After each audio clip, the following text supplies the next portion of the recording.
everybody. Hi, boys and girls. Are you having a good day? We're back and ready to creep you out and give you history. This will be the second scariest thing in this video after Stalin. One of So the spookiest periods of history known it to man. is. Today's video is going to be on the Soviet Union, which is a strange historic time period. It's one that sort of rebelled against nature. Most historic eras try to work with nature, but the Soviet Union was a direct rejection of what was seen as historic common sense, where certain societies have the laws of nature or these underlying principles that you just assume the world works in a particular way. And communism in the Soviet Union was the attempt to do that and then create a new civilization, because that's really what the Soviets were attempting, that was operating under completely different principles. And I think it's valuable to study the Soviet Union as an example of a very strange confluence of variables where a hyper conservative autocratic society um, did something that was in the direct opposition of what you would expect, but within the context of the 20th century, it makes total sense. Where I was recently read Modern Times by Paul Johnson, which is really a brilliant book, and it really reframed how I saw the 20th century, because the book is set from World War One until the end of the Cold War. And the thesis of the book was that modernity was an era in which the older social structures broke down, and it's all of these failed replacements. So across the historic record, the Soviet Union is deeply strange, but within the context of the 20th century, it makes sense. It's just the logical extension of insanity. So, how did that catch back up where a unique circumstance and maybe the Soviet or Russian history ended up matching up with communism in a way that was predictable with the trends of modernity?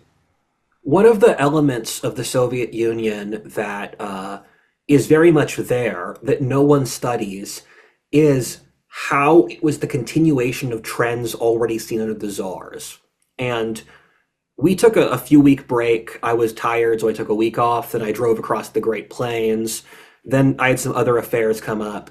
But I'm glad that we took the break, because I read several different books on this topic in the time between, and on the next video that's going to be Medieval Islam, that reformulated my understanding of them. And one of the things that I gained a greater comprehension of was the earlier trends under the czars that had ultimately led up to the Soviet Union. And one of Alexis de Tocqueville's buddies, and de Tocqueville, he's one of my favorite authors. He was a French thinker in the early 19th century who was known for going to America and running up the culture. And I think de Tocqueville also went to Russia. But one of his friends who also went to America with de Tocqueville wrote his own anthropological report on Russia at the same time that de Tocqueville was basing his study of America on. Because these French thinkers, who were both descendants of the aristocracy that had died in the French Revolution, they thought, let's check out Russia to see what would happen if the French autocracy had lasted and gone way, way worse. And then let's see America to see the exact opposite. Because thinkers, even in the 1840s, were saying that the two great powers of the next century would be Russia and America. And so the French recognized that they ended up kind of somewhere in between and looked to Russia and America as the contrast. And so this was in the 1800s where they saw Russia going in a communist socialist direction. Yes. I read a book called, I think it's The 12 Decisive Battles in History, and it was written by Edward Shepherd Creasy, who was a British military historian in the 1850s. And it's interesting that he predicts the great powers of the 20th century would be Russia, America, Britain, and France. Sorry, Russia, America, Britain, France, and he thought that Germany would never unify. He thought France would continue to dominate the European continent. He thought that Britain would populate Africa and control the East forever. And he predicted in the 1850s that America would have 100 million people. Um, and his idea was that the Russians and the French would fight each other over Central Europe. And he was really shocked that Germany was able to unify and became the dominant European thread. But these French authors who went to Russia and America, they went to America firstly doubtful because they had seen the failures of the French Revolution. But what both authors came to the conclusion was that democracy would work in America because American society was fundamentally different from French society. But what they also said is that the natural endpoint of this would be, and at the time of the American Revolution, they thought America would last about 250 years. Because I have an author back there called Tytler, who was a Scottish thinker from the Napoleonic era, and he wrote this universal history of the world that I'm about to read.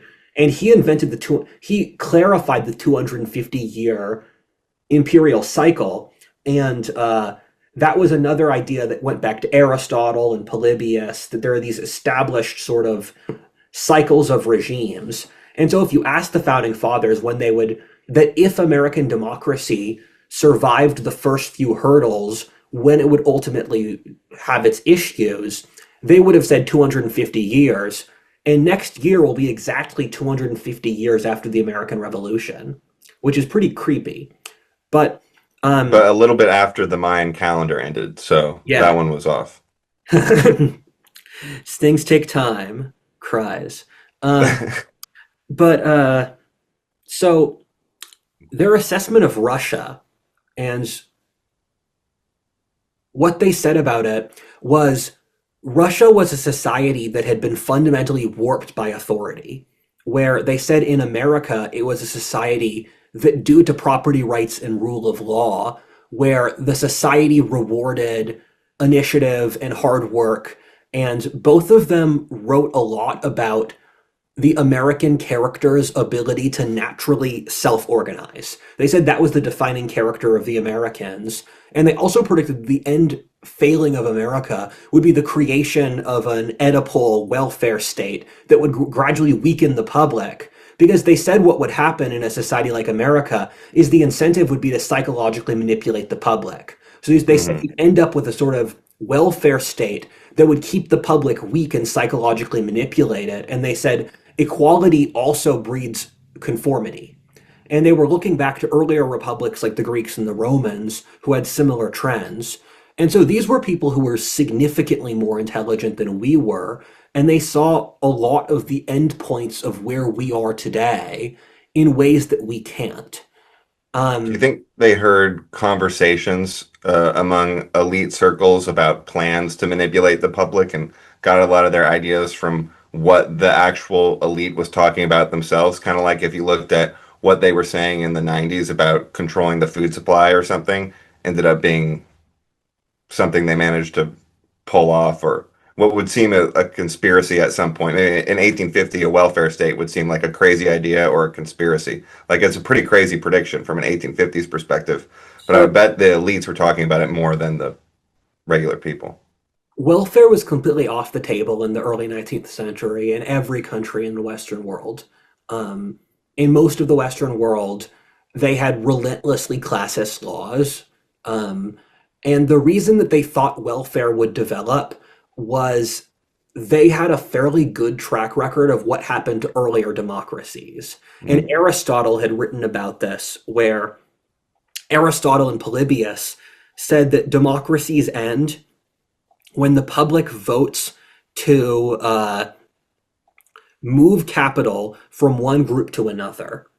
And that had happened with the Greeks and the Romans, who had also developed welfare states, where at the start of their republics, both of those peoples were just vehemently against welfare. But they saw this as a natural incentive structure that would occur over the course of centuries. And they were self-aware that governments and regimes needed to have reboots. Thomas Jefferson thought that we should have revolutions and killing off the ruling classes every generation. But he was widely seen as the most deranged founding father at the time. And that's part of the reason why they put so many sort of weird symbols in the US currency or in our state symbols, because they were trying to say, these were the ideas we put in the system when we founded it. So if you have to reboot it, look at these symbols to figure out the mental trajectories we were on. So ironically, the symbols that are used to point to a lot of Illuminati conspiracies were actually warnings about tyranny of that very sort, Yeah, rather than kind of Easter eggs.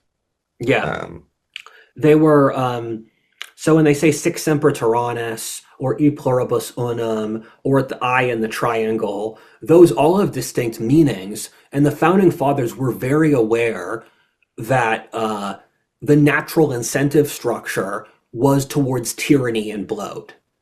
and And it's funny with the French Revolution, because you said that the problem with democracy, and they were aware that the Greeks and the Romans were against welfare at first, but the French Revolution, they went to redistributing wealth immediately.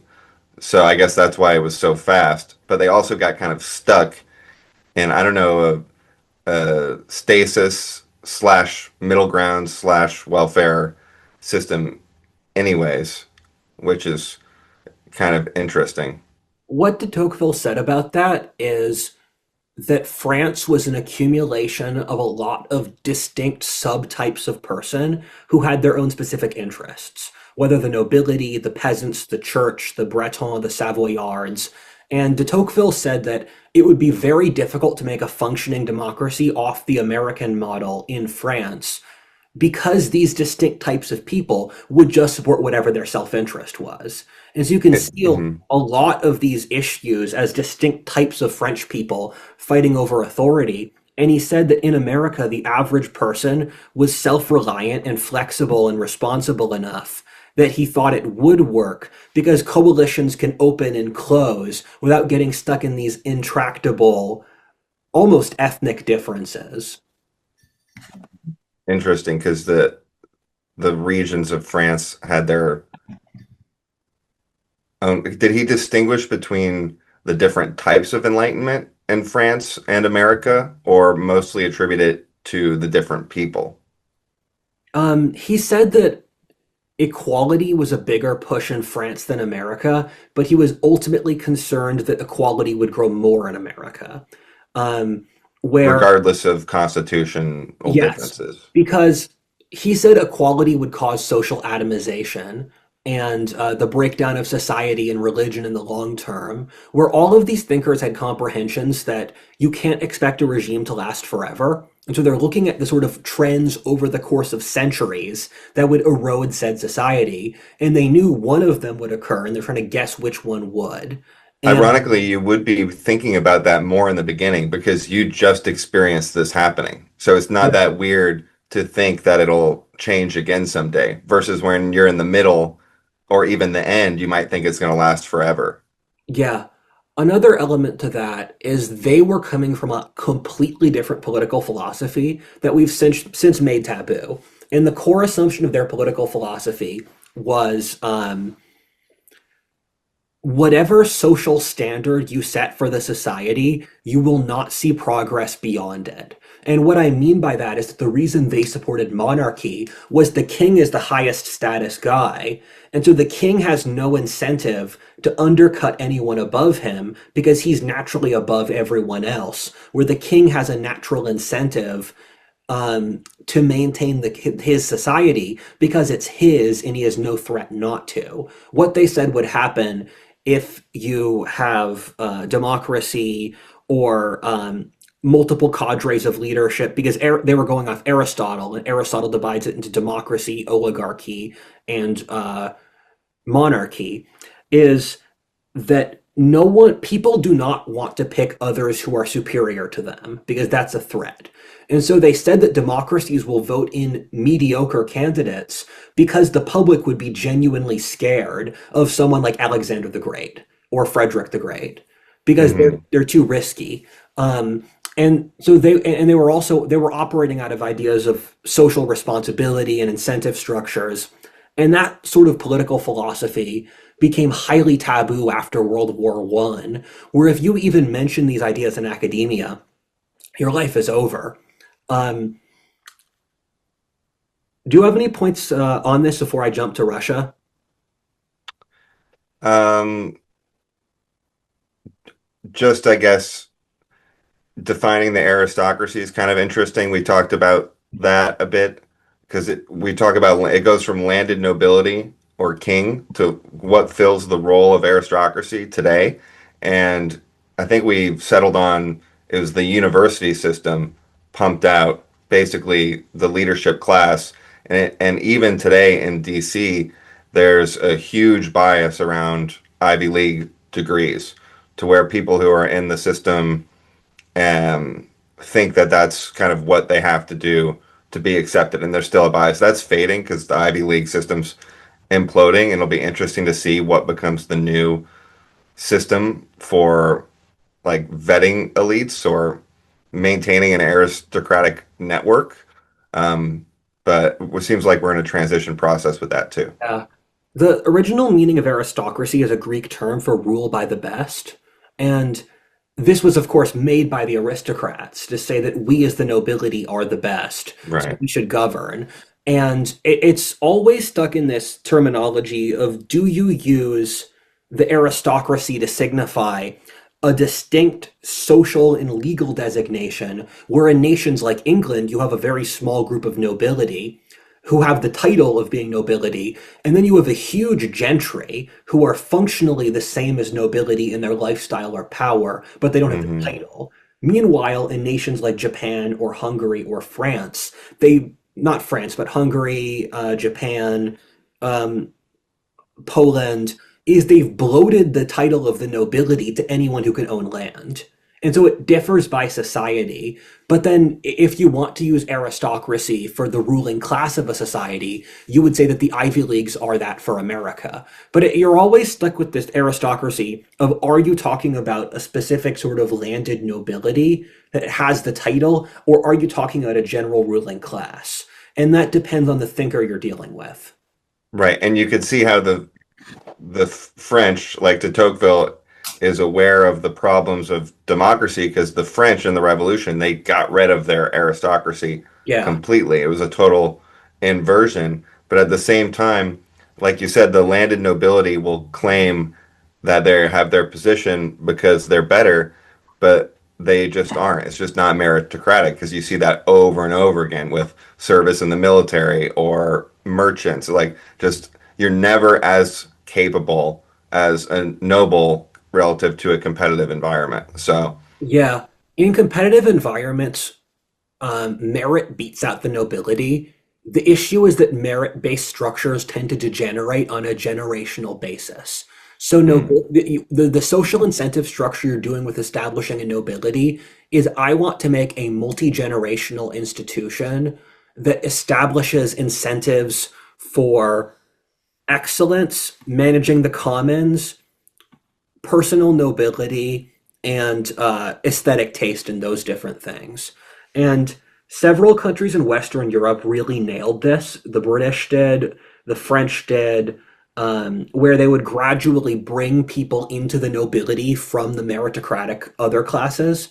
That's the Romans were good at it. If you have a functioning society, it's because you're integrating right. meritocratic people from the lower classes into the upper classes. And then in a society like Germany, it ossified into a highly distinct caste system where a nobleman's wife would never talk to a wealthy merchant's wife because they were different social classes. Wealthy merchants did not get places in the military, where in Germany it ossified into a caste system in a way it didn't in the rest of Europe.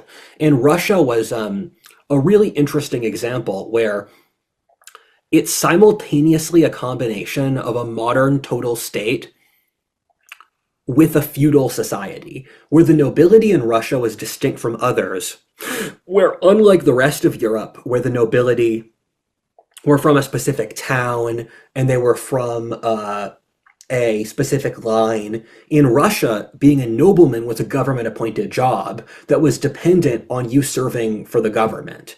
And so if you chose not to work for the government, they would immediately renege your title of nobility, and they'd also move the nobility around the country. So they had no attachment to regional areas. And Russian nobility would write letters to the Tsar referring to themselves as your humble slave. And Russia was the most despotic and autocratic society in the world at the time, although they had gone through a process of reforms. And when de Tocqueville's friend, his name starts with the C, I can't believe I forget it. When he was going to Russia, he said that this establishment of nobility and titles and hierarchy for everything, it creates incentives towards lying and deceit and authoritarianism because your status is determined by having the right blood or pleasing the right people. And so Russia took on this very backstabbing dynamic where the Russians would hire significant amounts of foreigners to provide all of the serious roles because it was widely known that you would be able to get your Russians to work if you basically put a gun up against them, but the second that you could no longer enforce hierarchy directly, you would not be able to get them to do the job or to have quality control or that stuff. So they would rely on Germans or French or British to make the factories or run the bureaucracies or be the military commanders. And the start of the trajectory that led up to the Soviet Union, I'll put it with the Stolypin reforms and the end of serfdom, where Russia lost the Crimean War, which was deeply humiliating in the 1850s, where Russia tried to take out the Turkish Empire through invading through the Balkans, but the British and the French, who were going through the early phases of the Industrial Revolution, which the Russians weren't, they were able to use their technology to push the Russians onto the defensive and attack Crimea and southern Ukraine. And the Russians were so inefficient and broken that they weren't capable of defeating the British and the French on their own turf. They could barely supply their own men. And so after the war, the Russian elite went through this process of transformation and panicking about how do we deal with this. And so one of the things was to get rid of serfdom, which 80% of Russians lived in serfdom, which was a state comparable to Black American slavery, where Russian serfs could be worked all hours of the day. They could be sold they could be sold to different landlords. They were there for life. They could never leave their lord's land. A master could beat or rape his serfs. It was really a brutal system, and the Russians did a good job of adapting, where Russia very much could have had a revolution in the mid 19th century. That was part of the whole era of the time with 1848.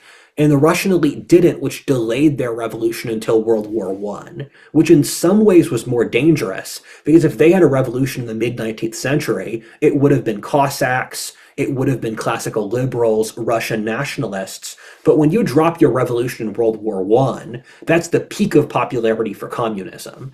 And the reforms set up all of these distinct trajectories that eventually caused the rise of serfdom, where one of the things that French writer said is the Russians had become so used to servitude and they had no mechanism to train them to be free, because being free is a skill that's transmitted culturally, and it stems from being responsible for your own outcomes, having to manage your own life, having an identity distinct from the group.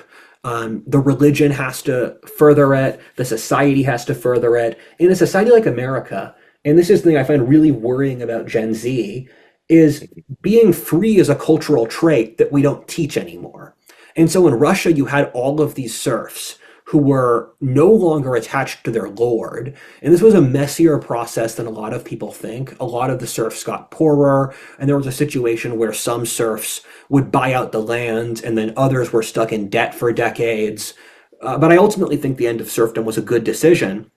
Instead, French writer said that what comes after the death of the czars is something even more authoritarian and cruel than the czars were. which was totally true, where the czars had a secret police of 160 guys, and the second the communists took power, the secret police had 15,000 people.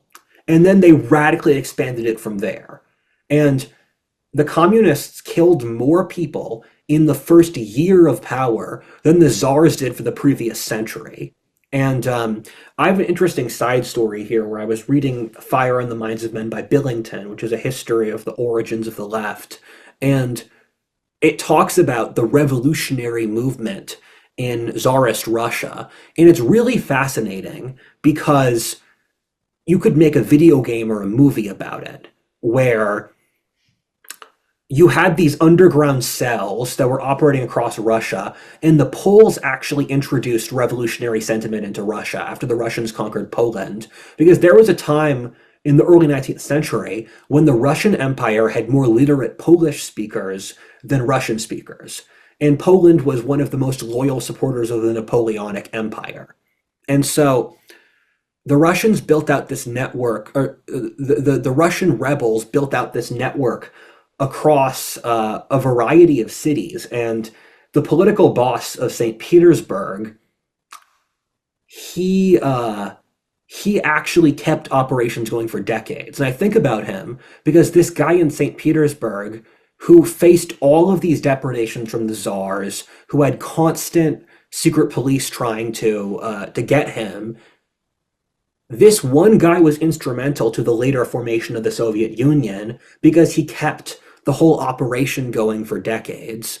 And if you remove singular figures like that, you would not get the Soviet Union. And it's really fascinating because it was this cat and mouse game where all of these revolutionary associations, they were always worried that they were getting infiltrated by the secret police. So they would have these contacts across Russia where they'll say operations in Kiev, they just got knocked up by the secret police. Everyone there committed suicide rather than sharing all of their coordinates. In revolutionary culture was a sort of part of Russian society, and it fed into the intellectual culture that ultimately caused the Russian Revolution, where it was a sort of social archetype of the revolutionary. And authors like Chekhov and Dostoevsky and these people, they were part of this broader culture. And it became almost a sort of meme more than it was actually a political opinion at certain times.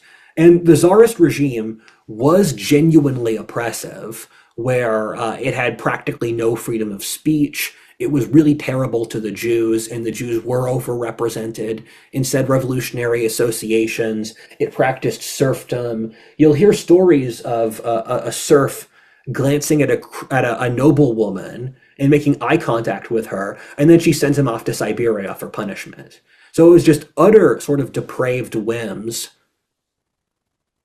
Yeah, and ironically, it was also Germany uh, pushing a lot of it. There was a weird alliance between like the German establishment who had an interest from a foreign policy perspective, and then the rebels they kind of and the networks they harbored to help communism evolve in the Soviet Union or in Russia to undermine Russia. And people kind of sometimes latch on to these things as if they're the kind of reason for the events happening, but as what they're actually doing is they're tapping into an existing vein. If they want to throw off the power in Russia, that's either pogroming the Jews or a threat to Germany, then what you do is I forgot my oh yeah, you tap into the existing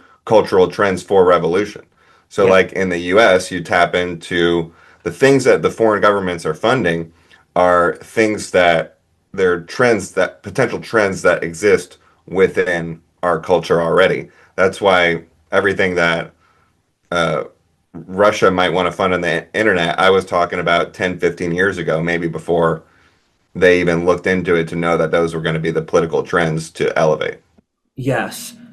Lenin. was based out of Switzerland for years before he was sent back to Russia by the Germans, where he was so politically controversial that he couldn't stay in Russia. And he was an intellectual, and there was a lot of resentment that he went back to Russia, that this intellectual guy who had been abroad just seized control of the Russian Communist Party and drove out from power all of these hard bitten political bosses who had been doing sort of ground support in Russia for a while. And the Germans did not know what they were doing. They did not see it as a political decision. They saw it as a power decision, where they were at war with Russia, and they thought that Lenin would be this gadfly that would hurt the Russians. They didn't seem to realize that Lenin was one of the great men of the 20th century. That he is one of the singular figures in the 20th century who changed the course of history the most. Because when you're looking at the Russian Revolution, which we'll get to in a little bit, the only reason that worked was due to Lenin, due to his cult of personality, due to his iron will, due to the intellectual terms he developed, and all those different things. And the Kaiser really did not like the communists. Germany, in fact, a year later, or a year or two later, had their own civil war between communist militias and right-wing militias, and then the right-wing militias just killed the communist ones. It was called the Spartacist revolts. But when you're looking at the decades that lead up to the Russian Revolution, people didn't think that Russia would fall until a lot of the way through World War One, where it was just widely assumed that Russia was this great power that would totally dominate, and the Germans were terrified of the Russians. And part of the reason they started World War One was they assessed that 1916 was the last year they could beat Russia, because So it's a Thucydides trap for yeah, them. it's one of the most pure examples of a Thucydides trap, where the Russians were started the war because they thought the Germans started the war with the Russians because they thought the Russians were industrializing so fast that they needed to, while the British and the French made the same calculation about the Russians. And so that was, sorry, British and the French made the same calculation with the Germans. Mm. And so it was this layered industrialization Thucydides trap. And there's been a lot of propaganda on this topic where Tsarist Russia has been painted as this evil, tyrannical society, but it did better than the Soviet Union on almost every conceivable metric. It did have secret police, but it had significantly more freedom of thought and freedom of speech than the Soviet Union did, where a lot of the Soviet Union's sort of intellectual prelude was in Russian nihilistic philosophy, where for decades before the rise of the Soviet Union, Russia was going through this nihilistic philosophic trajectory where they took in all of these European ideas, but they didn't have the concept of the individual or liberalism to metabolize them. So there were a variety of factions between people who ultimately became the Soviets, who thought that mankind could just rewrite reality and mankind was capable of becoming a god. That was a popular thread in Russian philosophy. The idea that nothing matters and that life is absurdist, that was really popular. Those are ironically very related, those They two are, they things. are, yeah, they are. Um, Because and if nothing matters, then you can do anything. exactly.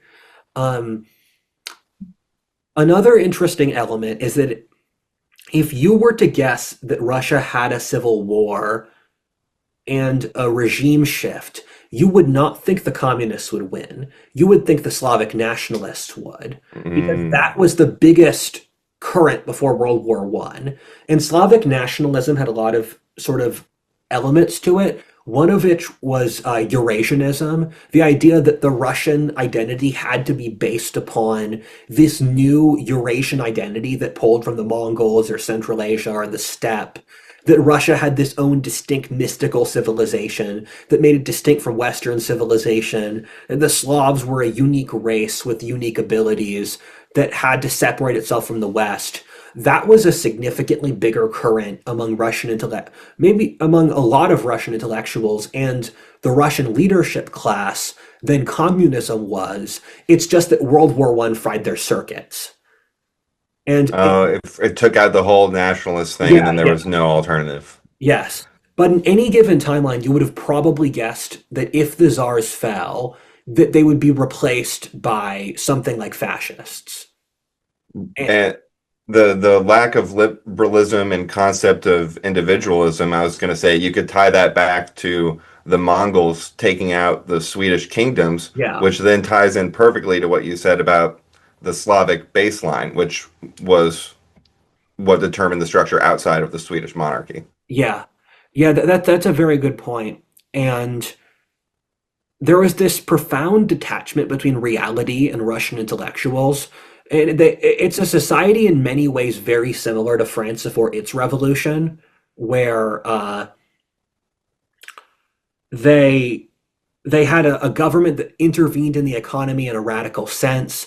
They had a lot of economic growth before then, um, and it was a society where the intellectuals were not integrated with the leadership, where the leadership were sort of reactionary theocrats who couldn't keep up with the current society. So the intellectuals wandered off in their own direction, picked up all of these very silly ideas, and then they caused the Russian Revolution, which in a lot of ways is very parallel to the French Revolution. It's You mentioned growth before the revolution. yes. So As yeah, go ahead. it's a complicated story because on one side, Russia was a great growing titan that looked terrifying on the outside, but on the other, Russia had all of these intractable issues under the surface that blew it out. So, as an example, Russia had staggering economic growth for the decades leading up to World War One. It was one of the most rapidly industrializing countries on earth, but there were a few issues. The first is that this came at the expense of increasing income inequality, where Russia was the most chronically unequal country in Europe at the start of World War One, where they were actually riding the sort of secular cycle wave that slammed into the rest of Europe with the French Revolution, but it was delayed over a century for the Russians due to the colonization of Ukraine and Siberia. Right, yeah, yeah, that enabled them to escape their Malthusian trap Yeah. pressure. Another thing is that the Russian nobility,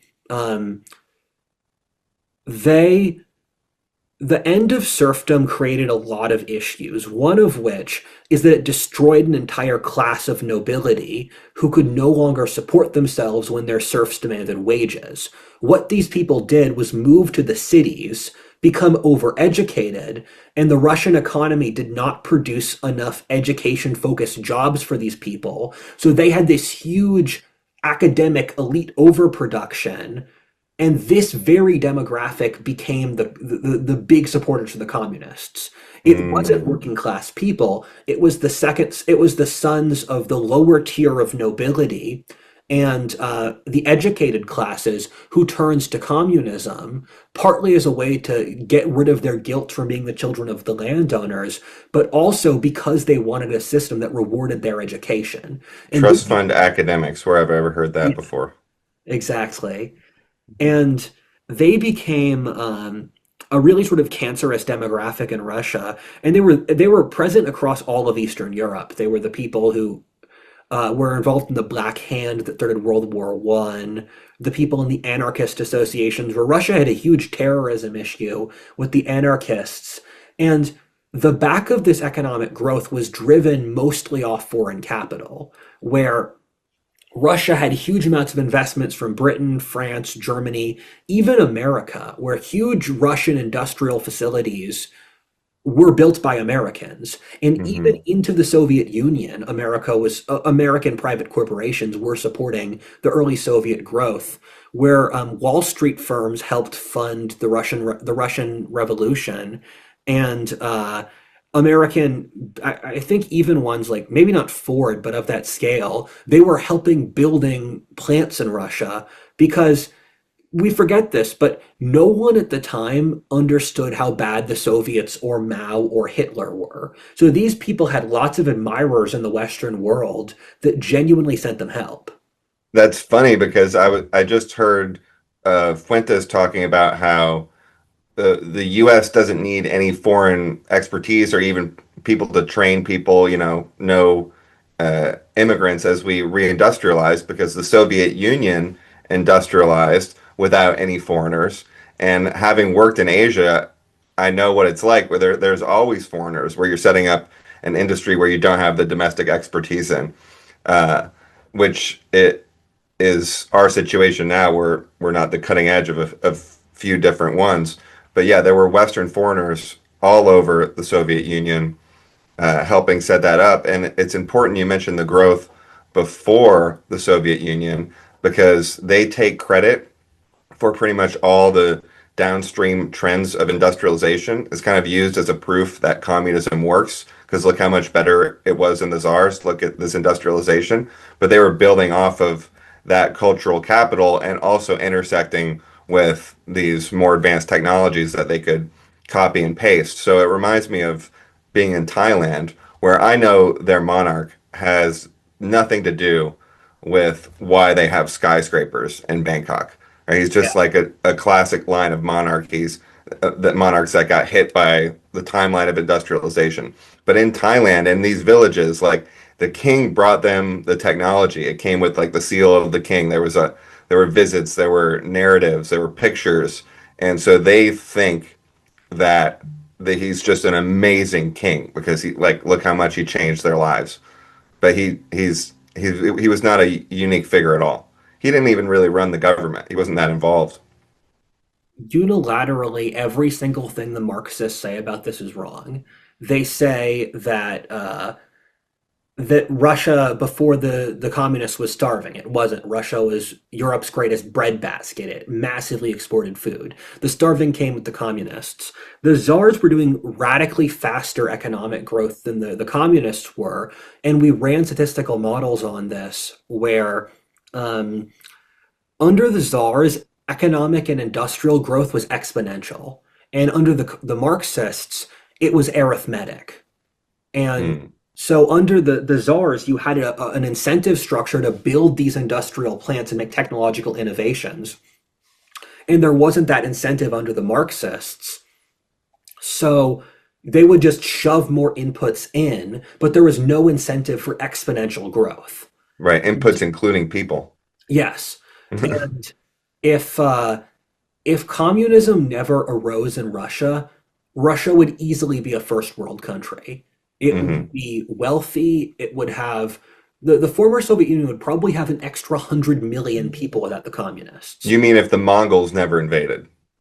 No, if Kerensky, I know that you're making a point, Yeah. but if Kerensky had won in the Russian Civil War, because Right. it Even was that. that close, where after World War One started, the Russians fought against the Germans, and that was the bloodiest front of the war. No one remembers the Eastern Front in World War One, but it's significantly, in some ways at least, more brutal than the Western Front. It killed. I forget if the Eastern and the Western Front killed more people, but they both killed a lot. Um, and you gradually saw the weakness of the Russian state. And you saw presages of that with the Russo-Japanese War, where Russia had a little revolution in 1904 due to the failures of the Russo-Japanese War, where the Russian military was just staggeringly inefficient in both wars. And it really tested a lot of faith or respect in in the czarist system because they would keep on sending men into battle who had no training and no guns, or not supplying their troops, or having BS regulations where the enemy spies had better comprehensions of the structure of the forts they were in than the Russian officers who were in those forts. And so the Russian people started to lose faith in the czars, and part of the way through World War One, it's not really that Russia lost the war. It's that they got so much pressure they fell apart as a society. They could not supply their militaries. They could not feed the people they needed to. And that was the real tipping point where Russia had two different revolutions. Um, won the October and the February Revolution, where there was a gradual realization that the czars could not keep Russia going through this war. And so the first one was a sort of palace coup where classical liberals installed themselves in power. And Kerensky was the first classical. It's complicated. They had many different regimes, rolling revolutions. So it's not a clean process. But Mhm. Kerensky got power, and Kerensky's goal was to establish Russia as a classical liberal democracy, much like America. And Russia was that very briefly. And when they had universal suffrage, the average Russian who was a peasant voted in moderate socialist governance based around land reform. And the Bolsheviks, who later took power, they were something that less than 2% of Russia's population. They were truly tiny. And communism was banned in Russia under the czars, although, funnily enough, they didn't ban the Communist Manifesto because the Russian censors assessed it was too boring to be dangerous. That's hilarious. I It mean, to be is. fair, that's what I would do if I read a gender studies academic paper, but those Yeah. seem to have worked on quite a few people. And Kerensky was definitely the better player. He wasn't a completely nice guy. He would do stuff like just steal food from the peasants, maintain power fairly brutally. But compared to the Marxists, he was a chocolate cake, and and he refused to end the war with Germany, which was the big thing that pissed off the Russian public, where they were tired of the war, millions of people had died, but to give up the war would mean surrendering a majority of the industrial base of Russia, as well as a huge amount of territory between Poland, the Baltics, Ukraine, Belarus. And Russia was in this sort of indeterminate place where it didn't know what it was going to do while it was still fighting the war with the Germans. And the Germans made these huge territorial gains when Russian society fell apart. And this is when the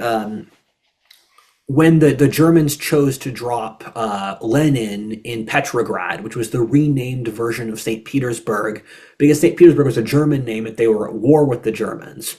And you can see how much Tsarist society had broken down, that Lenin was operating as a revolutionary in the capital of Tsarist Russia, and they couldn't really taper him down. Where he and his crew were throwing out pamphlets, they were openly recruiting, they had operations running across the entire country, and they were waiting for the moment to strike. The sort of thing they discovered was that the average Russian military serviceman was not willing to shoot on rebels because they were so disaffected from the entire system that the military was no longer loyal to the government. And Lenin is one of the, as I said before, very few historic figures who actively carved history himself. And he's very much a Robespierre figure, where both of them were rigid, hyper intelligent ideologues, um, where Lenin was predominantly an intellectual, although he also was a great leader. Um, and he was known for writing essays about just the economic implications of Marxism and that stuff. And he had a personal gripe with the Russians. I think he's part Siberian Finno-Ugrian ancestry. I forget if he's part Jewish. Um, I think and his family was, but he wasn't religious. yeah, yeah. Um, and his brother, I believe, was thrown in jail by the czars unfairly, which radicalized him for the rest of his life. And his dad was a school teacher. And he seized control of the Bolsheviks. And the Bolshevik is a term for majority because there was a single snapshot where the Bolsheviks had a majority of the Socialist Congress and they themselves the majority. And then the other party, which normally had way more people, the Mensheviks, they were called the minority. And in a collectivist consensus based culture like Russia, saying you're the majority really matters.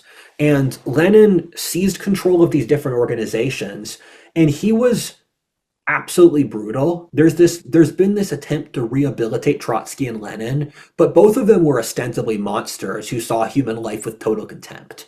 And the reason Lenin won was he maintained hyper ideological rigidity and hierarchical structure, where the Bolsheviks, they were a tiny group of leftists who shot dissenters, maintained their internal structure, and they would self-police each other. And so they had a higher degree of in-group cooperation and loyalty than any other faction in Russia at the time. So they seized power at a moment when Russia was in disarray. And so they launched another revolution that seized control of Petrograd and took out Kerensky's government. And the Russian Civil War is kind of a clusterfuck where part of the reason Lenin was able to take power is that he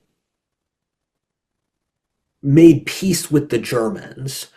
And that's what the average Russian wanted. Because the average Russian was a peasant who wanted bread and land and peace with the Germans.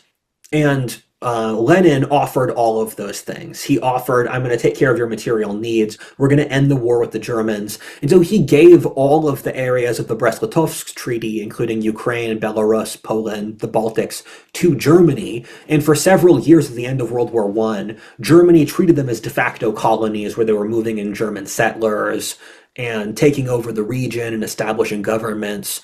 While the whites, where it was a civil war between the anti-communist whites and then the Reds, or the Soviets, they were, the whites could have won, but they had a crisis of leadership. Where they had three sort of distinct polarities, with Admiral Kolchak up by the Arctic Sea. Or you had Admiral Kolchak by the Arctic Sea. You had another admiral by the Black Sea who was known as being rabidly anti-Semitic, where both the communists later on and the whites were anti-Semitic, where he'd go on pogroms across Ukraine. He got a lot of the old Cossacks, who were a free nomad people, on his side, and the Ukrainians were also anti-communist, were part of Stalin's plan to genocide the Ukraine stemmed from him knowing in the Russian Revolution that Ukraine had all of these anti-Marxist anarchist groups and peasant groups that rebelled against them, even though Ukraine was also one of the top two spots the communists pulled leadership from. The two geographic regions in the Russian Empire that the most communist leadership were from were either Petrograd or from Ukraine. Why Ukraine? Ukrainians they're sort of like the South in America, where they have their own distinct identity. And if the Confederacy won the Civil War, it would be genuinely arguable if they're their own nation and ethnic group. The North and the South would both say that they were. And Ukraine's similar, where it was part of the Russian Empire, but it's also got its own thing. And when you have your own thing and your own identity, you can often be able to tap into much larger systems that don't. It's partly why there's so many Canadian musicians and cultural figures in America, because the Canadians have enough of an identity to help each other out and become a laboratory to be a springboard for America. Right. So it's like the Ukrainian network of activists. Yeah. And this gets back to the Bolsheviks, because like you mentioned, the Bolsheviks were an organic development. Trotsky took over, or Lenin took over an organization that, from, what do you call them, the hard bosses on the ground, that kind of set this up. And pretty much all of them were Russians. The Jews were a very tiny minority, and then the Jews were like 10 out of the top 100, and then 4 out of the top 7. partly because they represented those organizational hubs. So it's probably the Jews in Germany is probably similar to the Russians in Ukraine in terms of elevating their position as organizers. I think at their peak, the Jews were like a third uh, of the Marxists, but that was a brief peak around the revolution. And then once the revolution went out, they started purging the Jews from the Communist Party. Yeah, So it didn't take long. Stalin nearly genocided the Jews at the end of his reign, and they were actively kicking them out. And so the Jews joined the Marxists because Tsarist Russia was one of the regimes in history the most genuinely oppressive to the Jews. And one of the things Paul Johnson said is that a lot of the left wing radicalism in Europe or America is us sort of paying a karmic debt for Tsarist Russia. Because he says all of these activists who were Ashkenazi Jews who came out of Tsarist Russia in the early to mid 20th century in the Western world. And those who are new to my content, you know I've had a lengthy whole spiel about how the Jews are a faction of leftism, but they're not the predominant one, where it's like the rise of early Christianity, where it's the creation of a cultural movement that eventually cannibalized the Jews. Um, but Tsarist Russia was also oppressive to a variety of groups. They hated the Poles too. They hated the Poles more than they hated Muslims, actually, which is funny. Um, where Tsarist Russia actually encouraged pagans in Central Asia to convert to Islam. And in some ways, the Marxists were worse to the Muslims and the Asian minorities than the Tsars were. Because the Tsars were looking more so for reconciliation and owning the land, and the Marxists just saw the native peoples with contempt. They forced the hunter-gatherers to move into the communes. They committed some of the worst genocides of anyone against the Kazakhs and the steppe peoples of Central Asia because they saw their life with contempt, while the Tsars had more respect for minorities. Where one of the weird details of Tsarist Russia is for a lot of their minorities, they were one of the nicer European colonial empires. Tsarist Russia was the most brutal in most ways, but you can find sort of distinct exceptions. Right, but that's probably because they were used to managing a multi-ethnic Yeah. kind of empire, right? Um, and It's also ironic that when an actual communist meets an actual nomadic person, that they're not as impressed as the Rousseauian imagination. Woman. Like what happened when they actually met them, they killed them. And while talking about the piece of mythical Yeah, piece of the yeah. noble savage. That's actually really funny. Um, I went through a sort of obsession of mapping all the languages on Earth. And when I was going through Siberia and looking at the distinct languages, there's this huge native die-off of these languages with the Soviet Union in this process. So it's whichever Siberian peoples made it through this filter were the ones that passed on the culture, but the filter is there. Um, Mongolia is similar, which the Soviet Union conquered Mongolia as their only real puppet state between World War One and World War Two. And they drove out the Count von Sternberg, who was a German Estonian warlord who declared himself king of Mongolia with his group of buddies uh, and managed at his own personal fief. And I've heard conflicting stories about communist Mongolia, where apparently they killed some vast amount of the population initially, and they got bored and gave up, and then it became one of the most lackadaisical communist states. I heard, well, they had an issue with their planning because they didn't have property rights. So Yeah, they introduced a new type of animal for grazing. And so because they didn't have property rights, they raced for the grass and they ate all the young grass. This is what happened in the Great Depression too, because yeah. fencing wasn't allowed in the Midwest. And so it created a really big ecological disaster in Mongolia. And so that's definitely impeded their like agricultural development Yeah. and general development. I've heard that too. Also, that they were trying to collectivize the cattle, and the Mongols, as a proud warrior people, just killed the cattle first, which caused mass famine. The Mongols were really hard to break, where they killed a lot of them in the beginning, and then it just got so brutal. that that they sort of gave up. And it's kind of funny that the premier of Mongolia, he was the only guy in Stalin's network who would talk back to Stalin, and Stalin Mm. let him do it. Yeah, Where it's like they get away with it. yeah, exactly. I don't know for what reason. Maybe Mongolia was utterly powerless. Maybe Stalin admired Yeah. a pair of balls. They're Maybe like the libertarian of the international scene, where yes. they can have their opinion and everybody's like, okay, you're Yeah. allowed to dissent, but nobody else is. Where Stalin would make demands of the communist premier of Mongolia, and he'd just say no. Um, Right. Kind of like the Amish too. yeah. Like they don't have to listen to the FDA.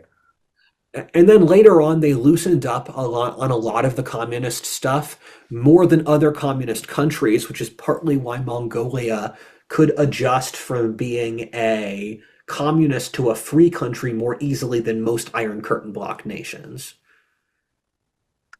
Which one went from a communist to free easily? Mongolia. Oh yeah, yeah, because they Mongolia never got that deep into it. Mongolia has a constitution exactly identical to the American. Oh, fascinating. Mongolians love America. I would love to go there. Me too. Um, Do Mongolian wrestling. They do that, and like they like to have foreigners do it, I think. And then horse riding, all that great stuff. I'm going to insert this tangent here, but I don't follow iShowSpeed, but I saw he went to Mongolia. In iShowSpeed, he's a YouTuber. Right. If a white person greenlit that show, they would say it's deeply racist and it's blackface. But because he does it, it's seen as empowering. It's like Leslie Jones on SNL. If a white person greenlit Leslie Jones as a character, it would be Right. seen as a deeply inflammatory racist stereotype. Oh, because Leslie does do a bit of like a black person parody Yes. in yeah, kind of a way that you would do if you were mocking doing a mocking representation. That and Speed has that. That's funny. I Where thought at first it would be about how he treated the locals or something by being boisterous yeah. or not respectful, but no, it was about how he made himself look. That was Yeah. the Um, problem. and Russian Civil War is not a particularly sexy conflict. There aren't big set piece battles, decisive turning points. It's mostly that Lenin was really good at sort of holding his iron rod, where he could maintain the leadership and the whites around him were divided.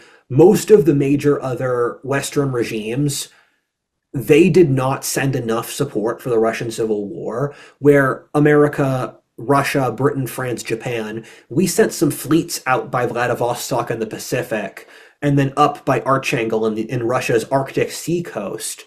But that wasn't enough to sort of turn the tide of the conflict.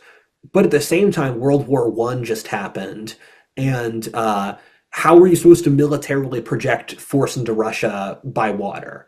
I don't know how you march an army from Archangel to Moscow and hold the terrain. Um, and you see weird stuff like the Czech army, where a bunch of Czechs who were fighting for the Russians against the Austrian Empire, which had their homeland, they got stuck in Siberia and they militarily occupied Siberia on the Transcontinental Railroad.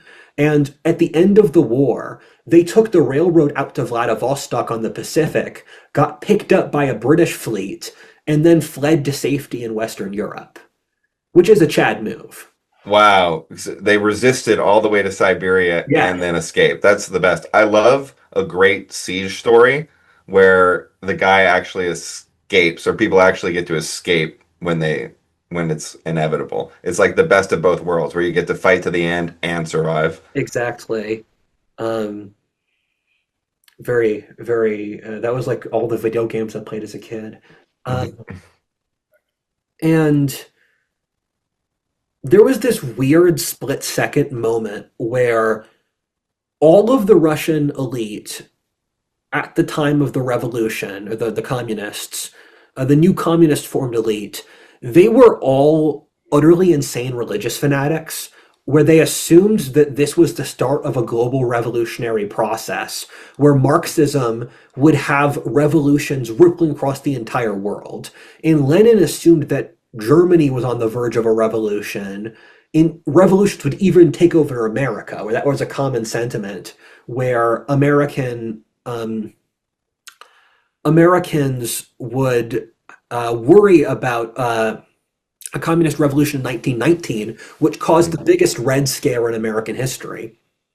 More so than even McCarthy, we just forgot the 1919 Red Scare. And this was a huge turning point where the American elite became more egalitarian and less unequal because they worried about a Marxist revolution. So But domino theory had a basis in something earlier. it did. And in this brief split second at the end of World War One, when the Russians finally, or the communists finally unified Russia, and Poland was the people on the western front of the communists who had invaded Russia earlier because Poland had just gotten independence due to the Treaty of Versailles from the German Empire and a little bit of Austria. And so the Poles used this to immediately try to reconquer Poland, Lithuania, or their huge empire that used to stretch into the east. And the Russians were able to defeat the Poles and push them out to Warsaw, where under their, I believe, Pilsudski, under Pilsudski, who I can't forget if Pilsudski was the 17th century guy or the 20th century guy. They had a cavalry officer, military dictator, who held against the Russians at the Battle of Warsaw, and this was widely seen as a historically decisive battle. And I'm not so certain anymore where I think the Russians could have taken Poland. I don't think the Russians would have kept going west and launched a series of communist revolts across Europe because they just assumed that Germany would have a communist revolt because in Marxist eschatology, the capitalist nations rebel before the agrarian ones. And because Germany was a more industrialized economy, by definition, if Russia rebelled, Germany was on the verge of rebelling. The right-wing militias crushed the left-wing Spartacist revolt, so that German Marxist revolt never happened. And the Russians did get turned back from Poland. Poland stayed being an independent country, as did the Baltics, while the Russians held on to Ukraine and Belarus. And they were able to crush these independent liberation movements, where part of the Russian Revolution was Central Asia and Ukraine and the Caucasus nations having these revolutionary wars where these independent ethnic groups formed their own distinct countries.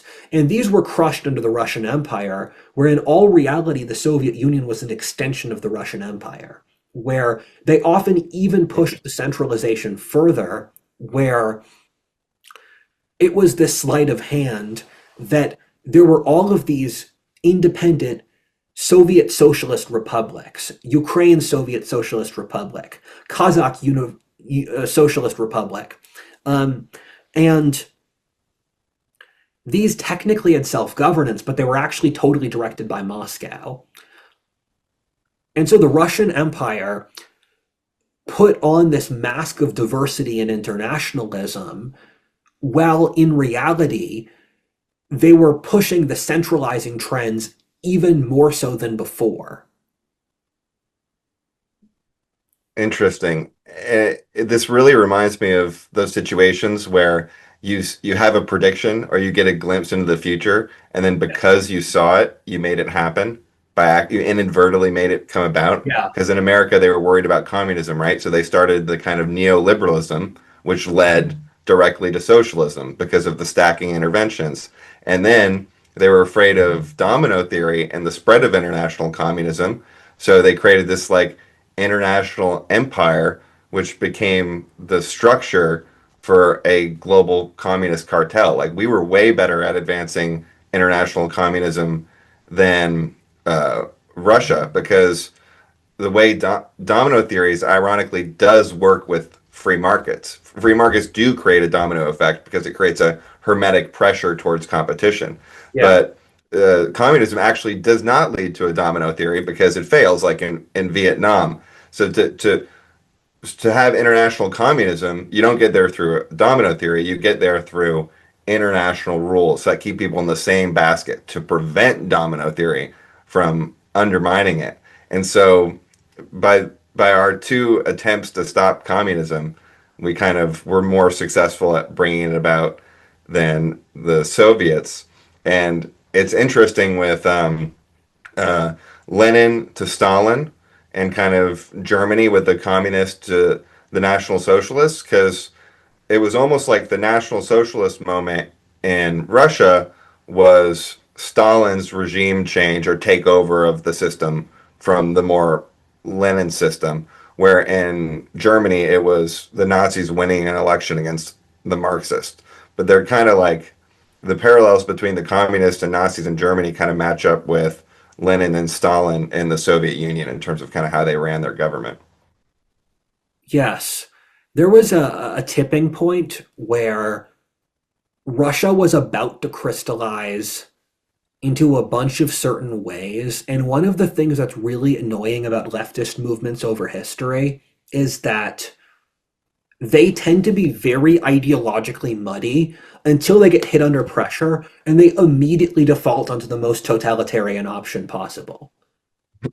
And leftists have been far, or the entire society was far too kind to the Soviet Union in the 20th century, where people say that Lenin meant well, which was not true. He killed millions of people. He had mass murders and confiscations that were way worse than anything the czars ever did. And he was the person who established the totalitarian machinery that Stalin created. He was the Hmm. guy who built all of that. And people also like to imagine that Trotsky was some nice guy, but he was on the exact same page. The big difference in Stalin and Trotsky wasn't about any of the murders or that stuff. It was that Trotsky was an internationalist and Hmm. Stalin was a nationalist. Right. Where Lenin had a series of health issues, he died pretty fast, and he was turned into a religious figure, being kept in a mausoleum in the middle of Red Square. And of course, not of course, but they moved the capital from St. Petersburg to Moscow as a sign that the Soviet Union was no longer the foreign focused country that the czars were, pulling European influences.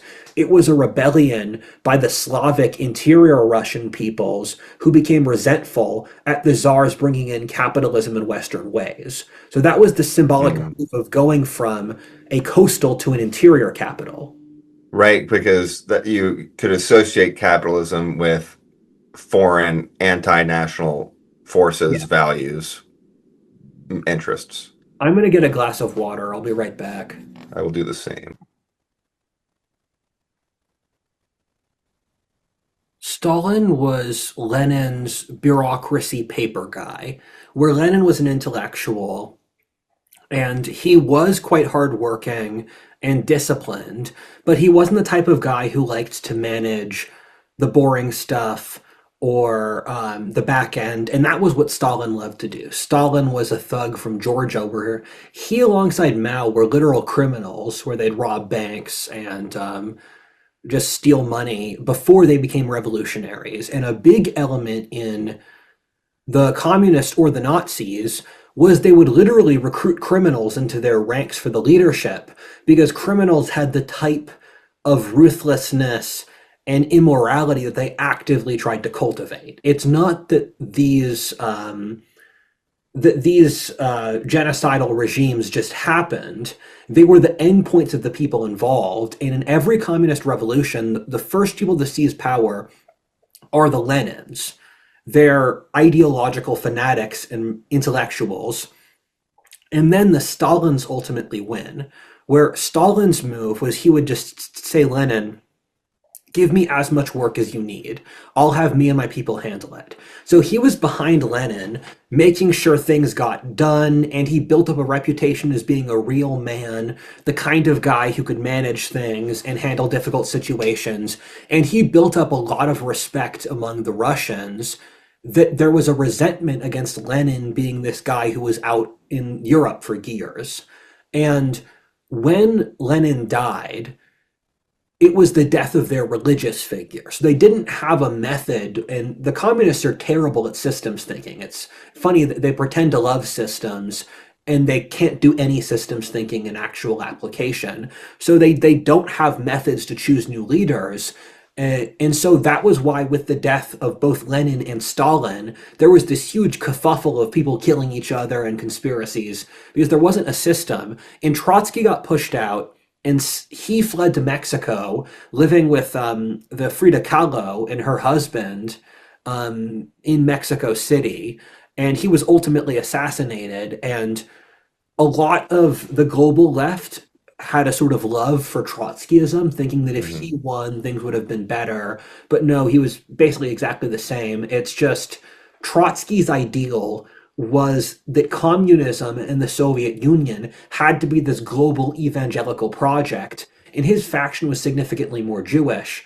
And Stalin's was that we need to solidify power over the Soviet Union and then resume normal trade relations and diplomatic relations with other countries because we cannot sustainably push revolution around the world while still having a functioning country that exists with other countries. And Right. that was seen as a betrayal to a lot of the global left. But the global left kept on making excuses for all of these people. And Trotsky didn't live long enough to become the villain, essentially. exactly, yeah. Um, if you've gotten this far into the movie with dispossessing property and killing people and killing off parish priests, you're not a nice guy. Um,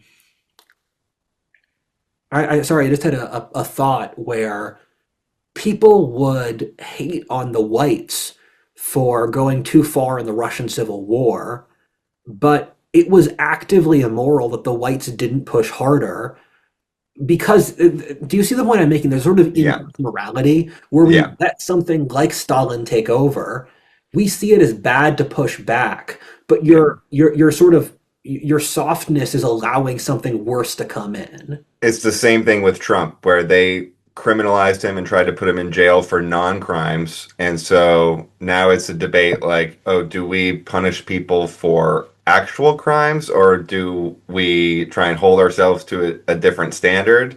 Yeah, And that doesn't really work because they don't care about hypocrisy and left's already made these decisions, you know. I mean, they'll pack the court next time they get in and we're worried about the filibuster. So yeah. it's like you're right. It's this paradox of morality because the morality is not important, but I don't know. Maybe it's a compartmentalization. It's really that they're apologizing for what Nietzsche calls resentment or envy and toxic femininity, where it was this global conspiracy to defend equality and Marxist like ideas, because by this point, the Western ruling classes were already, if not Marxist, they were liberals who were several steps removed from being sympathetic to Marxists. And this is Hmm. something that becomes very obvious in the Holodomor, where you had Western thinkers that went to Russia, but it was these sort of set stage plays where if you visited Russia, they bring you to the nicest villages, you talk to the local people. Who were basically paid actors. And so the Russians made it very easy to pretend that the Soviet Union was a good country in this mutual game of not knowing. And so Hmm.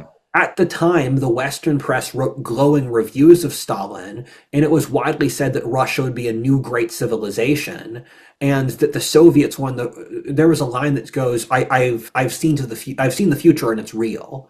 Of a Western journalist who went to Russia Oh saying yeah, yeah, yeah. the future, and if you Just look, like China today, Hassan yeah, Piker going to China. it's the exact same thing, and it's really disgusting how common a thread that was during the Cold War, of during the Vietnam War, going to Vietnam saying it's a good country, or going to China and saying Mao was a great leader who killed 40 million people.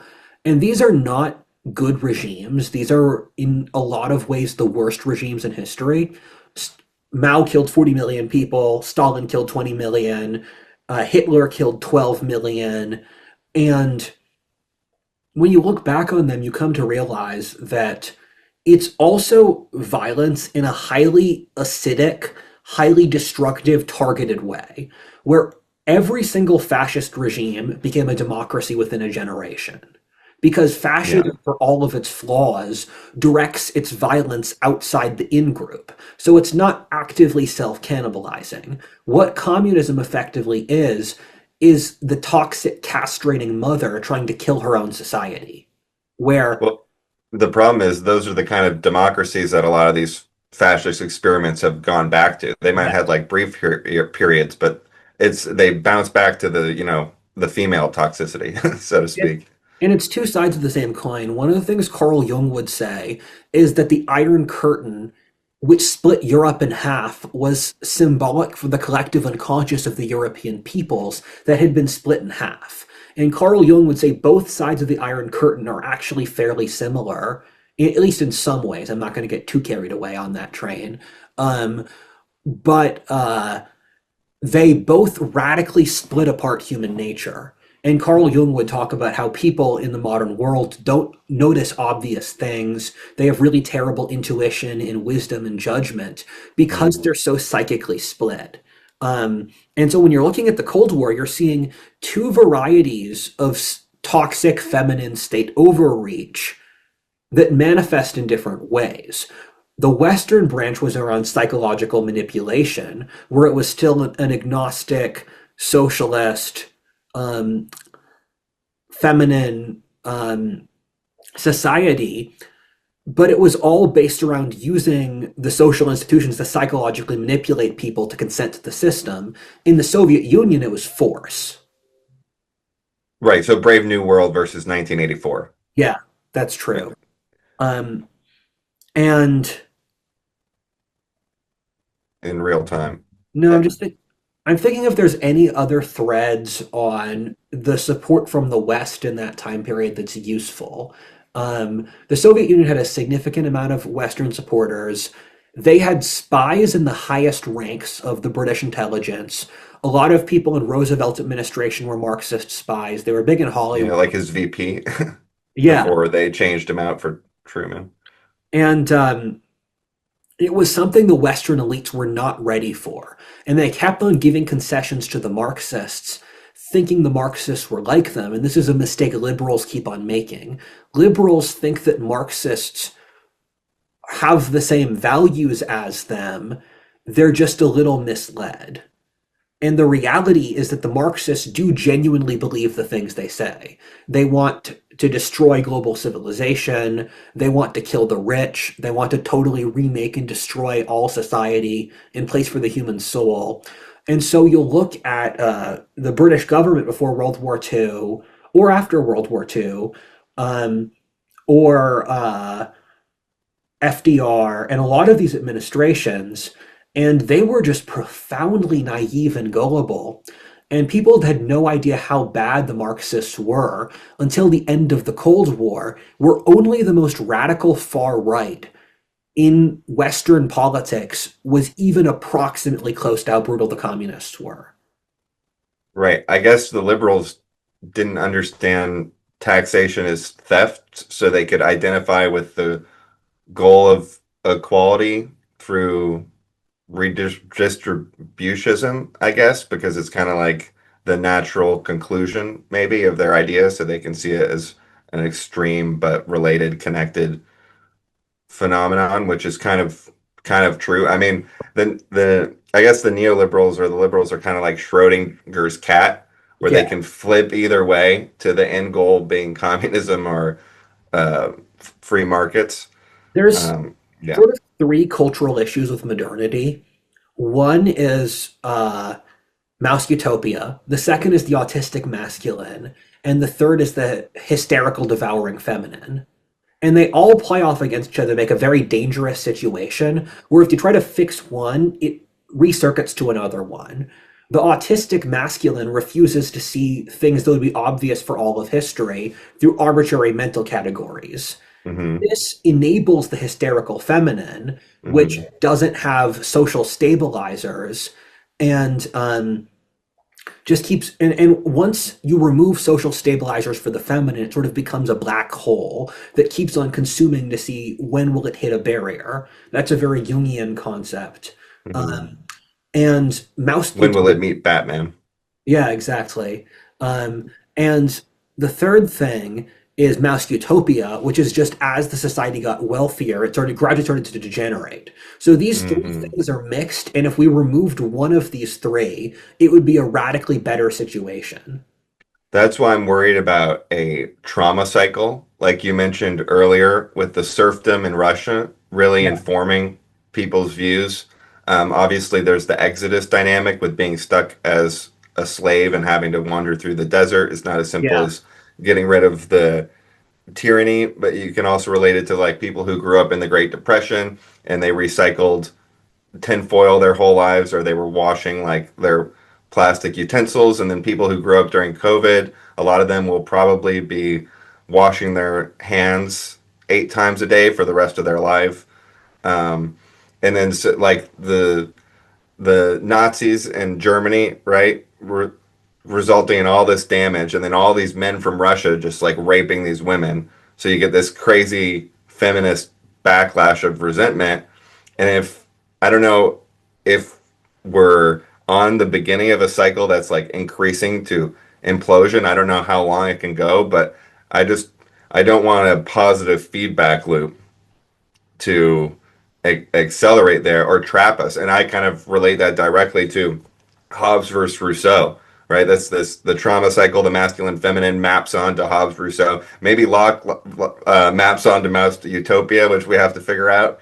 There's other factors there too, obviously, with welfare dependency being a big factor for Mouse Utopia. But um, yeah, I just thought that was an interesting parallel between masculine, feminine, and Hobbes and Rousseau. Like everything we're talking about is kind of overlapping. The question you posit is profoundly valuable. However, it's nearly 3 p.m. and we're still stuck in 1921. That's true. We're having too much fun on after our break. I have Um, a whole thing too about the right brain, left brain yeah, transition, though. I have a rant about this too. I'm going to keep it on topic. I Yeah, yeah, prefer to yeah. go on this, but this podcast is not going to be 3 hours. Um, so Stalin unifies power.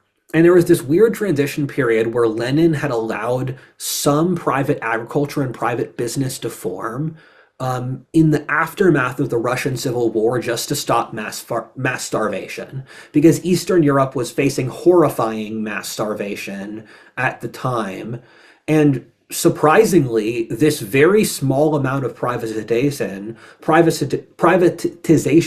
caused a radical increase in the amount of food in Russia and the stabilization of the economy. This is under Stalin. Yes, Yeah, Lenin got it. into Stalin, Got it. which Stalin solved by destroying this private initiative, which plunged the people back into famine. Okay. And Oops. so Stalin tried to put Russia in the period between the early 20s and the war with the Germans in 1941 through economic development. And the Soviets did economically develop Russia, but it was at a staggering cost, where they they destroyed the private agriculture, which plunged people into famine. And if the communists had not seized power, I think Russia would have developed economically faster and stronger. And I used to think that the Soviets sped up economic growth because they would do these huge 5 year plans. But because they were in these constant inefficiency and burnout cycles, I don't think the 5 year plans add up against the lessened compounded pressure of increases in efficiency and a more efficient interconnected economic system and all those different things. Where you saw a series of issues, for example, that they would requisition food from farmers. The farmers weren't paid for growing food, so they wouldn't grow the food. Then the food would go to cities, and there was this huge move in the 20s to ship food from the countrysides to the factories, because in Marxist theory, factories were more important than farmers. Due to you needed to evolve the economy to reach a Marxist social structure, to have the proletariat. Right. So the It's Soviets like would, level two is higher than level one, so we don't need stairs. yeah, yeah, exactly. And it was a lot of thinking like that. Um, and so you saw a wide scale population migration from the countryside to the cities due to this, but they weren't able to build in the cities fast enough. So you saw these horrifying Brazil style tenements, Mm. such as 20 people living in the same room, or people not having warm buildings in the Russian winter, where it was really a nightmare. And quality of life did not really improve from the czars to the communists. In fact, it radically decreased for the first over a decade, and it only recovered after a very long time. And if the czars had maintained power, the average Russian would be vastly wealthier. Another, It's crazy people don't know that. Most people yeah, don't know that, even yeah, on both sides. yeah, they plunged the Russians into significantly higher degrees of average poverty. And a horrible thing as well is that the Soviet Union and the Eastern Bloc had higher inequality than the West did during the Cold War, because the Soviets established their own system where their new nobility would live in the palaces of the old Russian nobility. They would have highly expensive meals. And in Russian society, due to the communist social structure, they had all of these types of inequality similar to the social credit system that you didn't see in a purely market-based economy. The only way to get opera tickets or a specific type of meat was to have political connections. And so Hmm. inequality across the society was vastly higher than in the West. And even on a purely economic level, the difference between a CEO and an employee in America in 1960 was significantly less than between a comparable Russian commissar and a worker. So the Soviets established their own system of hierarchy and inequality that was pretty bad. Right. Yeah, I mean, sometimes people can underestimate how unequal socialist societies can be, and then you lose the connection a little bit when making a comparison to a developing country because the scale's all off. But you can just look at America. We have more socialism by far than ever, and way more inequality. That's actually not unconnected, which is kind of an interesting To theme. have to have socialism to in order to have socialism create inequality, in order to have a society that is socialist enough that it can genuinely radically affect inequality, you have to kill the society, Right. which is Yeah. what the Europeans did. Where Europe is one of the very few places where, with having a socialist country, there is an impact on the inequality. Where in China, it's technically socialist, more unequal than America in actual statistics. America has a lot of socialist policies. We are more unequal than we've ever been, even the Gilded Age. And inequality is really a function of labor supply and skill level.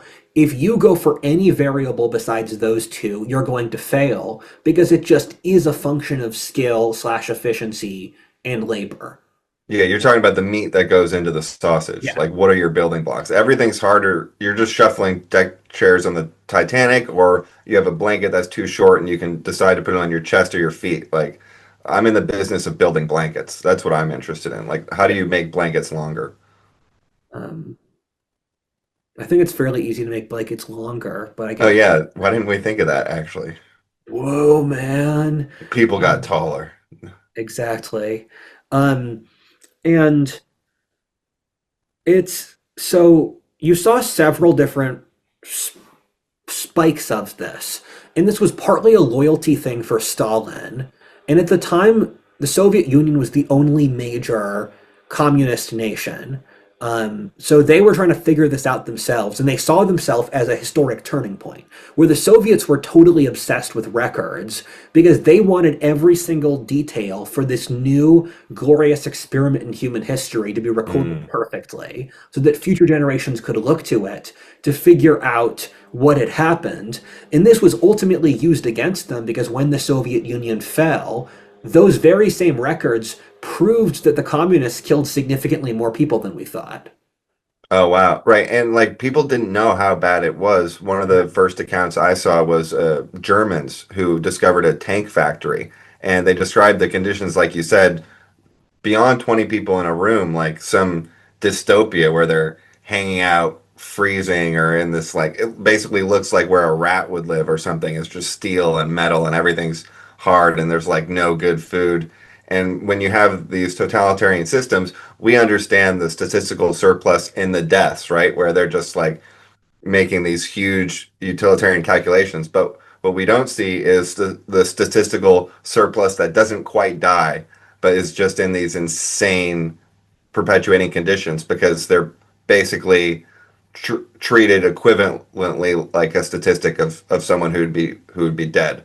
But they're just like stuck in these avenues that get no attention, where these dynamics just fester to absurd degrees.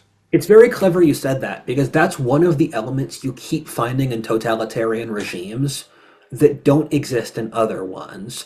That totalitarian regimes have this issue of people's entire lives are consumed by these forgotten, boring schemes from decades earlier that got thrown out. And Yeah, this, there's no corrective mechanism. It's yeah, like if you were next to a reef or whatever and you're trying to get back on and the waves are just like pushing you right and left and however much you swim doesn't matter, yeah, which is the theme of an Ayn Rand book about like what it was like to be under the Soviet Union, the destruction of your will through that dynamic. But you basically like that's why I say statistic because you're becoming subject to a force of human nature equivalent to like the ocean. exactly. And the Soviet Union is completely awash with that if you look at the primary sources, where every single Soviet factory had an unofficial role that was a fixer, and he wouldn't be on any records, but because the Soviet command economy was so inefficient, where they had thousands of guys in a single room in Moscow trying to plan out all the mechanisms for the economy, which of Wow. course did not work. Um, and when you add all of those things together, you have these huge disjoints where a shoe factory, for example, might not have leather, it might not have the iron necessary, but because their superior demands that they produce it now to fill the quota, they have to figure it out somehow. So they have the fixer who has the role of just having enough stuff on the black market to make sure that you can figure out how to get things done. And that Right. type of person is unnecessary in a capitalist economy. The fixer archetype is a very interesting person as it relates to navigating bureaucracies. It's like it increases the value of the network effect in the same way as it increases the value of the nepotism effect, Yeah, where people will accuse, rich people of being nepotistic to their kids, or all rich people came from other rich people, etc., which isn't true. But in a socialist bureaucracy, it is true that nepotism is just about the only thing you have to differentiate yourself, absent strong yeah. meritocratic systems, And that's why you which is saw kind of aristocratic. it is. The Soviet Union creates all of the conditions of the worst aristocracies and the worst absolutist regimes from the pre-modern world, but way more. Nepotism, corruption, oppression, whatever. And part of the reason that the Petrograd and the Ukraine cliques were so big in the Communist Party was that they looked out for each other's interests in these nepotistic games. Hmm.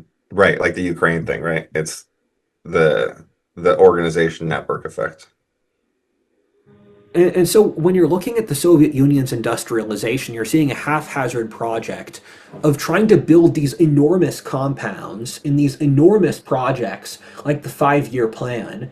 And these worked sometimes, and the Soviets loved gargantuan constructions, huge factories, farms that are 30,000 acres, and they were obsessed with doing agricultural scale. But the human beings were crushed inside these things. Where when you look at the Soviet brutalist architecture, it's very clear that this is an anti life, anti human force.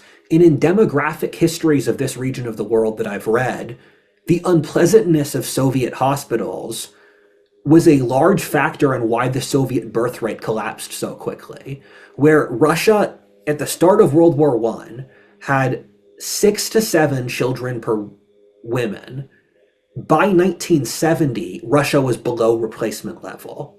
Russia was one of the first nations in the world to go below replacement birth rate. 30 years before America, even though America was a much richer country, which you would expect it to be the opposite, because the Russian family system and the Russian society was so dehumanizing. And they would do a lot of weird projects where, as an example, they made a system, and they'd take this out after a few years, where there was no standard weekend. Your weekend was assigned per person, and this ended up destroying friend groups and families because there was no time to meet up. And they got rid of it because it was too inefficient, or something people forget about communist societies is there's no place for you to have private life. The You have to send your kids to the state-run school. When they leave the school, they have to go to the youth program. And you have to at least socially sign up for a few of these extra programs. And it's all about monitoring the person's entire life. And there's a book called Dictators by Richard Overy, which goes through what life in a totalitarian regime is like. And every single facet of someone's life is dictated on maintaining the lie. That's the media they consume, the social interactions they have. Every floor in Soviet apartments would have, or every Soviet apartment building would have a designated person whose role was to inform on the commissars about what people were talking about. In Mao, you would have to write down what your private conversations were, that you had with your friends and family. And it was just this air of fear and mistrust. And the Soviet Union didn't let you have labor unions, even though they said they were for the workers, and you were given practically no autonomy in your life. And that's a huge element of totalitarian regimes that people don't understand. If you ask, do people believe these things, the utterly ridiculous lies, the answer was yes, because they had to, and they weren't allowed to breathe mentally. They were completely surrounded. And when you're in a situation like that, it just drives you crazy, where your entire reality is made to reflect that. And the human mind can only think through possibility. And so when you're not allowed to talk through your reality, it starts to consume everything around you. And I read this interesting book called New Leviathans by John Gray, and it's about comparing modern wokeness to the Soviet Union. And it has a lot of interesting anthropological details, where one of which is that the Soviet Union in a lot of anthropological metrics is really, really weird, because it has all of these artificial states of nature, where because the government intervenes in everything, you don't have normal family organization, you don't have the passing on of traditions, you don't have organic development and growth, where the communists were very good at the psychology and manipulation, and they'd break up every organic social thing where you couldn't have social meetings of more than 10 people, because that would become a threat to the regime. Well, that And reminds me of Lenin in the beginning, right? Because the way he was successful is he was able to organize without ever getting caught, and the military was not willing to shoot into crowds. So when Lenin set up their system, and I'm sure this logic extended through, they probably very much focused on making sure that people couldn't do exactly what he did, yes, right? Organizations you couldn't organize, and the military was on lock with their crowd control. yes. And the communists would do lots of things where they get you to agree to the exact opposite of the truth, in order that you can't say the truth, because you have to first acknowledge that it's the opposite of what they said. And it's a tactic The they used in America. Right, prime example being the biologist. What's his name? Like Lynchkoism, where he just said that you could breed whatever you want. He had a theory that plants were more adaptable than they are, so you could make summer wheat into winter wheat within a few years. Obviously, none of his agricultural projects came to fruition, but nobody was able to call out, contradict, quote unquote, the science. Um, Even though it was an even more absurd version of the science TM than what we experienced in COVID. yeah, Stalin made it so that the only biology people, you could only follow Lysenkoist biology, which was Lamarckian, that you do certain traits and then biology rewards you for the certain behaviors. And the reason for that was to admit heredity or Darwinism would destroy the blank slate. And the Soviets said that men and women were the exact same. Race sex hierarchy did not exist. So they couldn't admit Darwinism or heredity. And Right. They Stalin, basically said you could trans your corn into being a winter oh, corn or yeah. a winter wheat. Yeah, no, they thought that. And Stalin was The social constructivism, how you talk to the plant. Yeah, and Stalin is trying to train an army of ape men. This Oh, was one of wow. his side projects. Yeah, create human animal ape men. Um, and Well, if it so works. they did a lot of stuff, and part of the reason that the Soviets had a good space program, but then not a lot else, is that it's hard to be politically biased in physics in a way Mm, biology or history or those fields were. Um, the Soviets were very good at intelligence and psychology and information warfare. Their their psychological warfare against the West was one of their most useful things. It's strange that that survived so much longer than the actual Soviet Union, where they had huge networks of informants in the West, um, people in positions of power in academia, culture, business, whatever. And the techniques that the Soviet experts like Yuri Bezmenov would use, they just became the dominant ruling ideology of the West. And I don't want to get too much on that mm, rant. I just find right. it deeply impressive.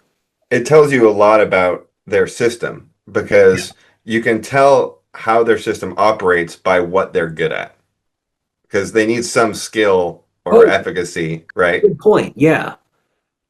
So it's like a reverse engineer. What's your cultural export? That's like the foundation of your, Manipulation.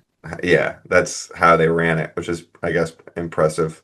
But I want to comment on scale for efficiency, which is really interesting because I think people are obsessed with scale for efficiency when you can't innovate.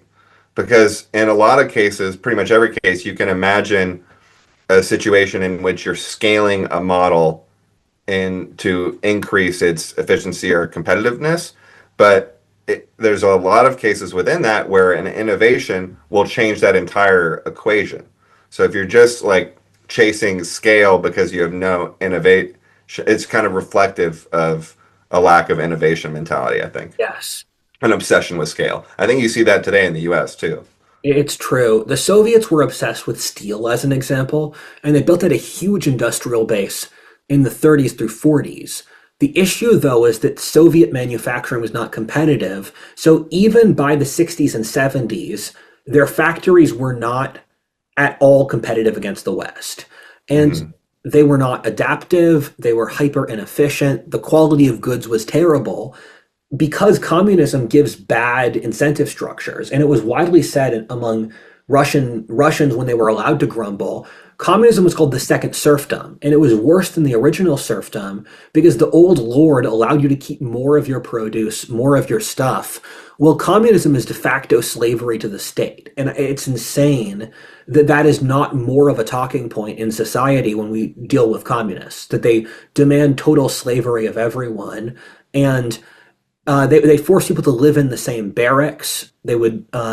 You were not allowed to sort of split off and form your own family in a lot of cases, although it was worse for the Maoists, um, and total alienation of the individual for the system. Yeah, so you can relate feudalism to capitalism through property rights, but capitalism is better than feudalism. Yeah. What socialism relates to is serfdom, Yes. but socialism is even worse than serfdom. So, That's like, the evolution of serfdom is worse. The evolution of feudalism is at least we're getting better, yeah. um, which is kind of hilarious. And the artificial state of nature reminds me of pattern matching because the thing you said about Sunday, right, or the weekend, where they tried to make the weekend kind of flexible. In a real situation, there's a free situation, there's an advantage to a weekend because you can create a shared times, right? Yeah. Um, but within that, that's going to be like a 90%. So because there's going to be an asymmetrical advantage for a certain percent of people to use that time for something else. Call it like 90% versus 10%. So in the Soviet Union, if you wanted to centrally plan in a way that reflected reality, if you wanted to guess as close as possible, you would have to take a percent of people and give them a separate day for a weekend. But getting that exactly right would be impossible. And also would be you'd be choosing the wrong person and at the wrong time. So it's interesting that they kind of tried to create an artificial pattern matching because that's the nature of the real reality.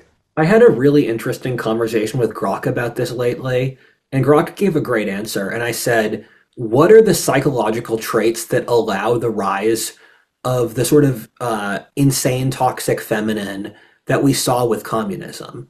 And it's actually a fairly complex confluence of variables that includes you have to have very high emotional awareness and intelligence for those things. Combine that with a highly disjointed personality, which is capable of fully believing the things you say, while also cynically, in another part of your mind, believing something else that allows you to basically manipulate the ideology. It's one of the weird things Marxists do that you can tell they simultaneously believe this, but they also don't. And It's they why do it's so so. slippery to pin down. Yeah, they also do that at the same time. Um, and it requires highly good systemic thinking combined with utter irrationality.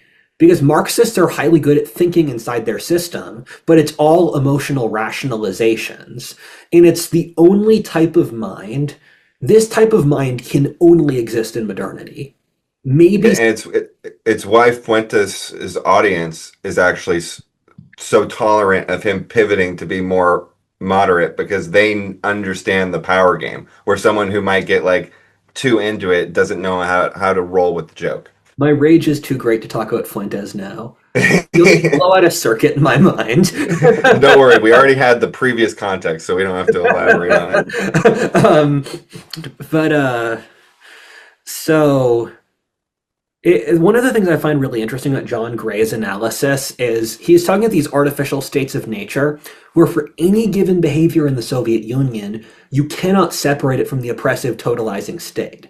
And it's similar to today, where every element of life in the West today cannot be separated from wokeness and the ruling regime because it permeates the economy, it permeates the family and dating, the religion, the society, where once you hit totalitarianism, you don't have the society, and these decisions are being made for power based reasons. And all of this was the complete breaking the will of the Russian people. And it succeeded, which is why Russians have a. The average male mortality in Russia is the same as New Guinea.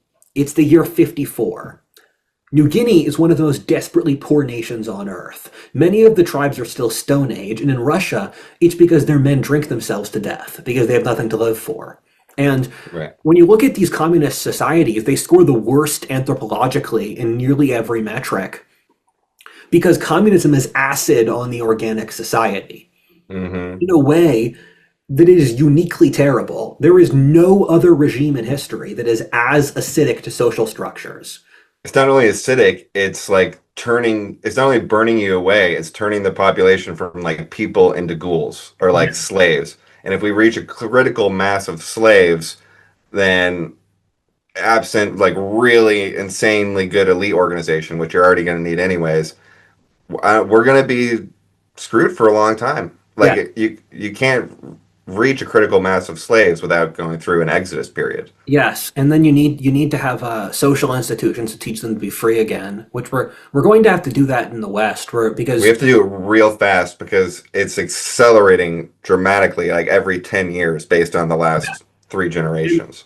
Gen Z is screwed. I'm seeing the Gen Alpha kids, and it's getting worse because Gen Z is going to need to be taught how to function as human beings and as adults because a lot of them can't. And you Yeah. need them to sort of function as individual members of society and collectives so that they can have kids and make businesses to support the elderly. We're We're living, like 10, 15 years from reaching critical mass yes. because Gen Z, you could maybe afford to like lose all of Gen Z and then it would be still under. But if you lose all of Gen Z, you're going to lose part of Alpha. Like we need to save like as many Gen Z as we can from the lost generation that already kind of hit millennials. Because yeah, those two, that's another 10%, then another 10%. I think we're there. The 1930s and 40s were such an insane clusterfuck in Russia. It's hard to even narrate. They had all of these economic pushes, and it was all dictated by Stalin's whims. And a lot of this logic was motivated by they produced too many elite aspirants in the early phases of the communist revolution. So Stalin was just killing them off for any ones that could be threats to him. Um, Hmm. and this was a horrible period. Stalin killed 20 million people. There are certain years of people born in Russia where very few people survived because they had to face the Russian Civil War, Stalin, and World War II. So this was an utter devastation of Russia. And it's really horrible we haven't sort of thought about this as a society or what its implications have been. Because we lost Eastern Europe as a once incredibly vibrant place of the world.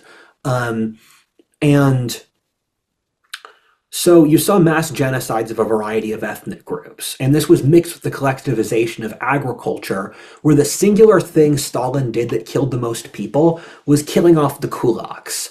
And this was concentrated in Ukraine and the Chernozem, or the black soil grasslands of the Russian steppe.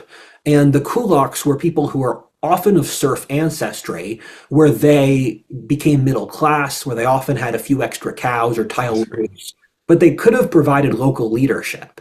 And Stalin would kill off the kulaks, um, and he would use resentment inside these towns to destroy the society. And this killed off all of the most productive farmers and created a mass famine event because um, there was just no one was growing food because you killed off all the best farmers and you confiscated their food. And there was no reason to grow food because it would just get taken to the cities, which you assessed were more important. Um, and At least 5 million people died in the Holodomor. It was concentrated among the Ukrainians more so than other ethnicities, although Stalin did genocide many others. Um, and you have lots of heartbreaking stories where Hello Shadowlands, no, not that, sorry, not that one.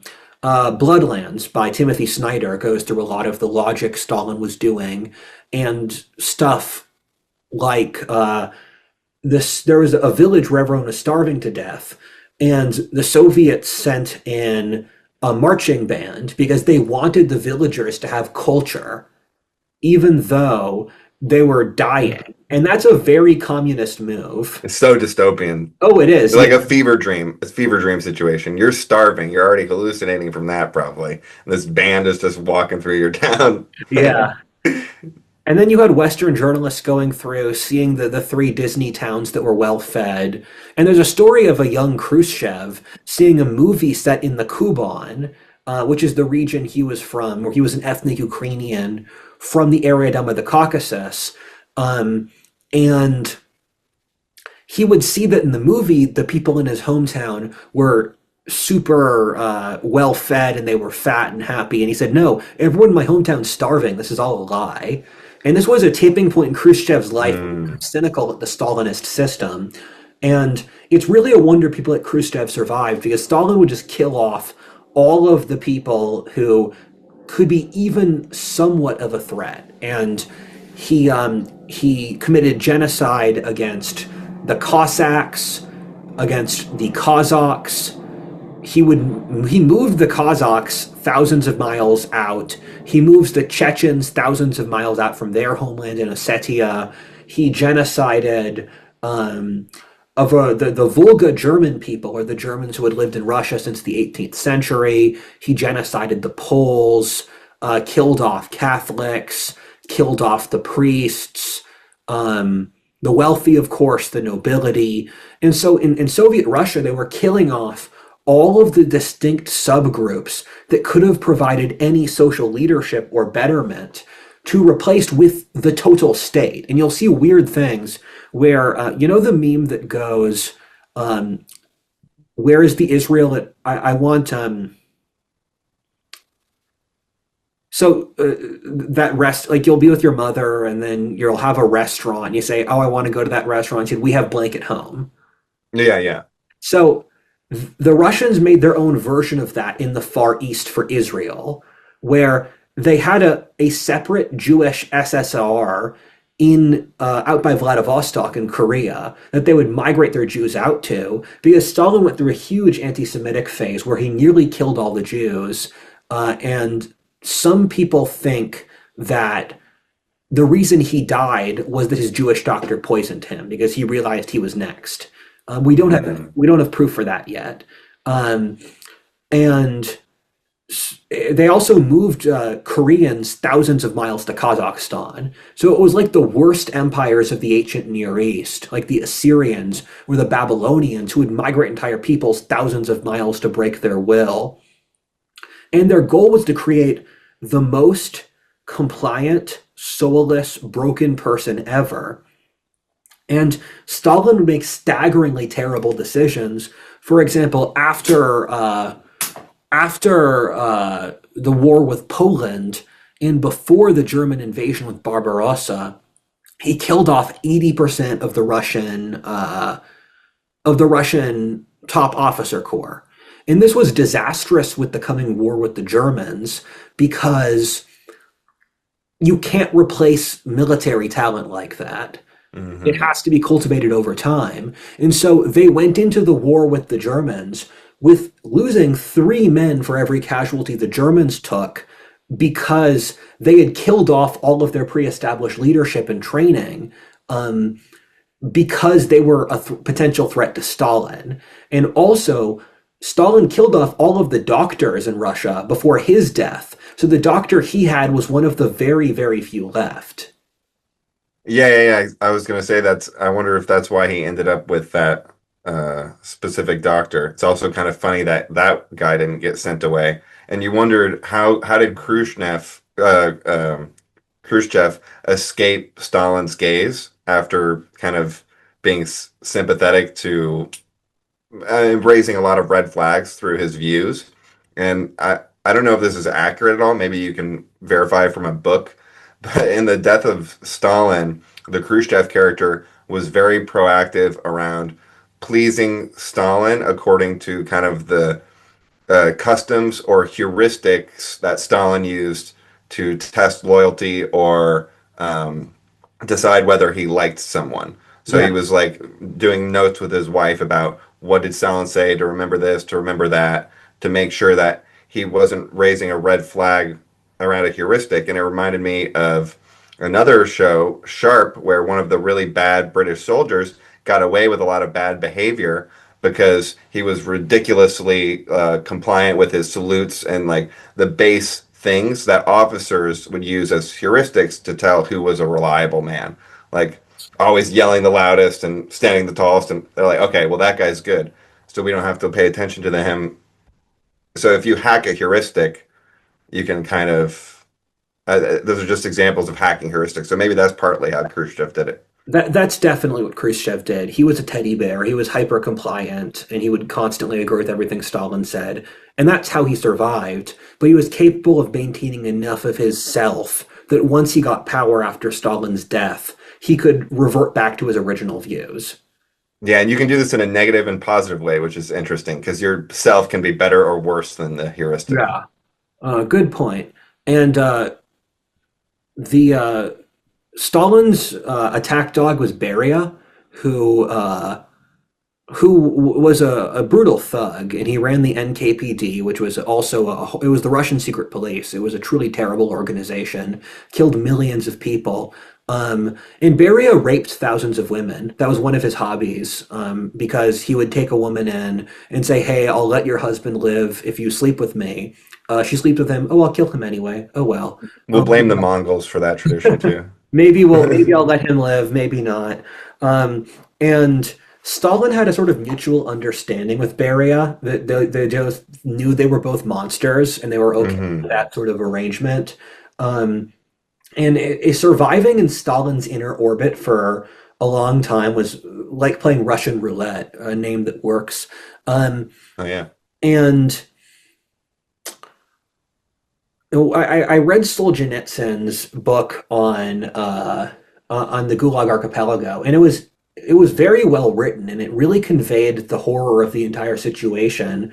And I couldn't get past 200 pages because it was just too terrible. And if you know me, you know that I will handle a lot of horror and gore, but it was just the same lesson that got hammered home again and again.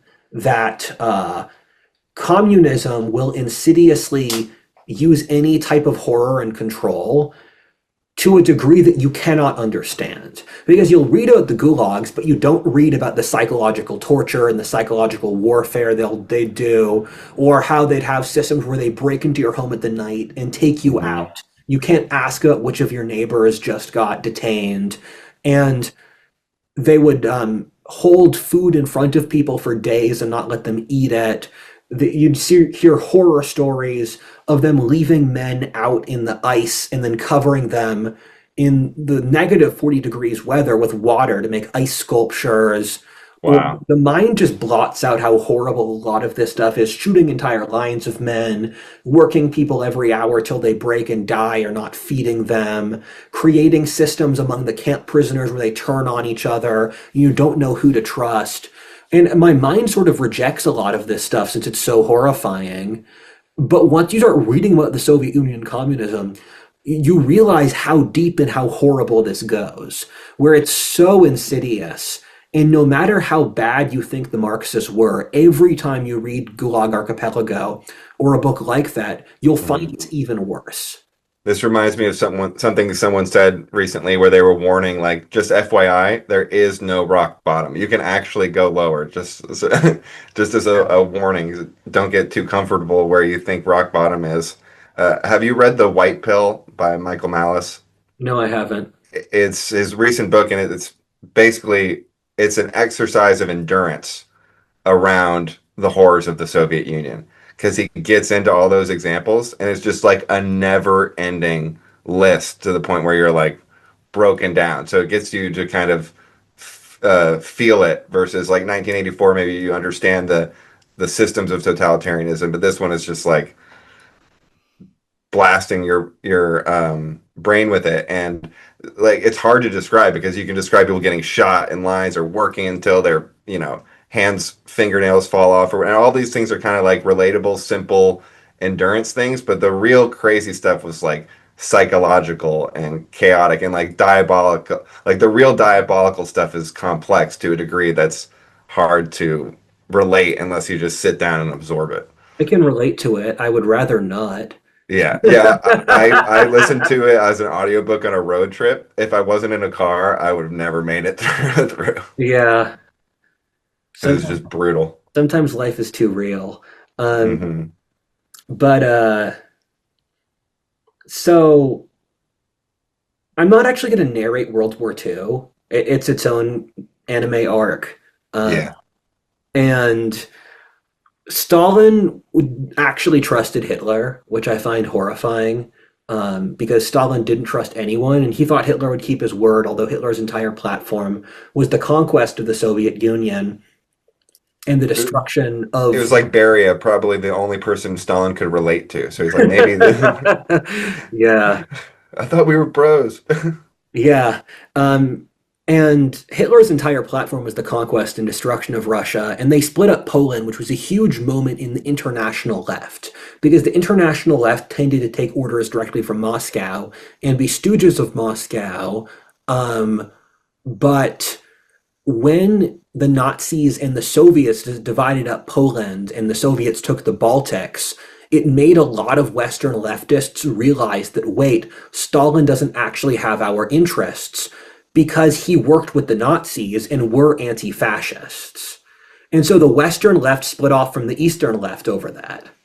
What do you find funny about Wow. Just that they saw the Soviets as more similar to them than the Nazis and Soviets to each other. Like the naivety around that, which is it parallels perfectly with the last 15 years, where Nazi is seen as something totally horrible and antithetical, that? Yeah. where communism is like, oh, okay, well, that's a nice thought. because they relate. It's all about the Schrodinger's liberal relating to uh, an endpoint, and um, like yeah, so like the Nazis that they hated so much were actually really bad for the same reasons the Soviets were bad, and reasons why the Soviets were even worse. So it's just interesting how similar it is to today. I am simultaneously torn between the narrative about how bad the communists are and the reality I have learned. And it's one of those things where once you sort of leave the modernist paradigm and you can see human nature as something that has a soul and an innate value and higher character, the communists switch from being sort of nice utopians to being utterly insane, power hungry, demonic maniacs. And when you make that jump, you can't really go back. And so when you look back on the 20th century, you see what was the most horrifying abuse of power in history in an entire world that went to a lot of effort to enable it. And you see That that one, there was a centralized lie of the 20th century, that this was yeah, yeah. acceptable, that the Western elites covered up, and then the Soviets and the Maoists perpetuated. Yes, this is why I'm so cautious about cynical narrative and word games Yeah, in politics because a web of lies always makes things more complicated because it's much easier to learn than to unlearn. yeah, And then it also collapses eventually. Uh, so it's like just it's more painful, I guess, to tear off the band-aid earlier, but just like you have to say the whole thing earlier. You can't mess around the edges of these narrative manipulations because it's not going to get you to the end result that you want. You're just going to become stuck in the web. exactly. And communism operates off anti-truths and anti-information. Anti-information is something, a piece of information you hear that when you hear it, you actively know less. Well, And the world today is filled with anti-information. hmm and justified under serving a cynical purpose. Yes. Um, the World War II was a horrible war for the Soviets. It was the singular most important event in Soviet history by a vast margin, and it's hard to overstate. It killed 30 million Russians. Just that would make it, I think, the third bloodiest war ever in history, just for the Russian casualties. Where the Nazis, if you put the border between German occupied Poland and Russia on the American East Coast, they would have made it out to Kansas. So they covered Wow. a huge region, including a majority of Russia's industrial base, and a big part of the colonization of Siberia, which was held back by the Soviets. It was occurring faster under the Czars, and if the Czars had stayed in power, Right. Siberia could have formed a distinct Asiatic Russian polarity from European Russia, but they did not. And they moved a lot of their industrial base out to the Urals because they were worried that the Germans would take European Russia, and the the Germans, they could wipe out Russian field armies much larger than them because the Russian military doctrine was sloppy, where they'd have armies that they'd march into the middle of rivers because their orders would tell them to march a certain distance, and if they didn't follow the orders exactly right, they'd die. So they'd march into the river and die, which was better than staying on the other side of the river and getting shot. And the Russians would use human wave tactics against the Germans, which is why at the start of the war the Germans could kill 3 Russians for every casualty they took.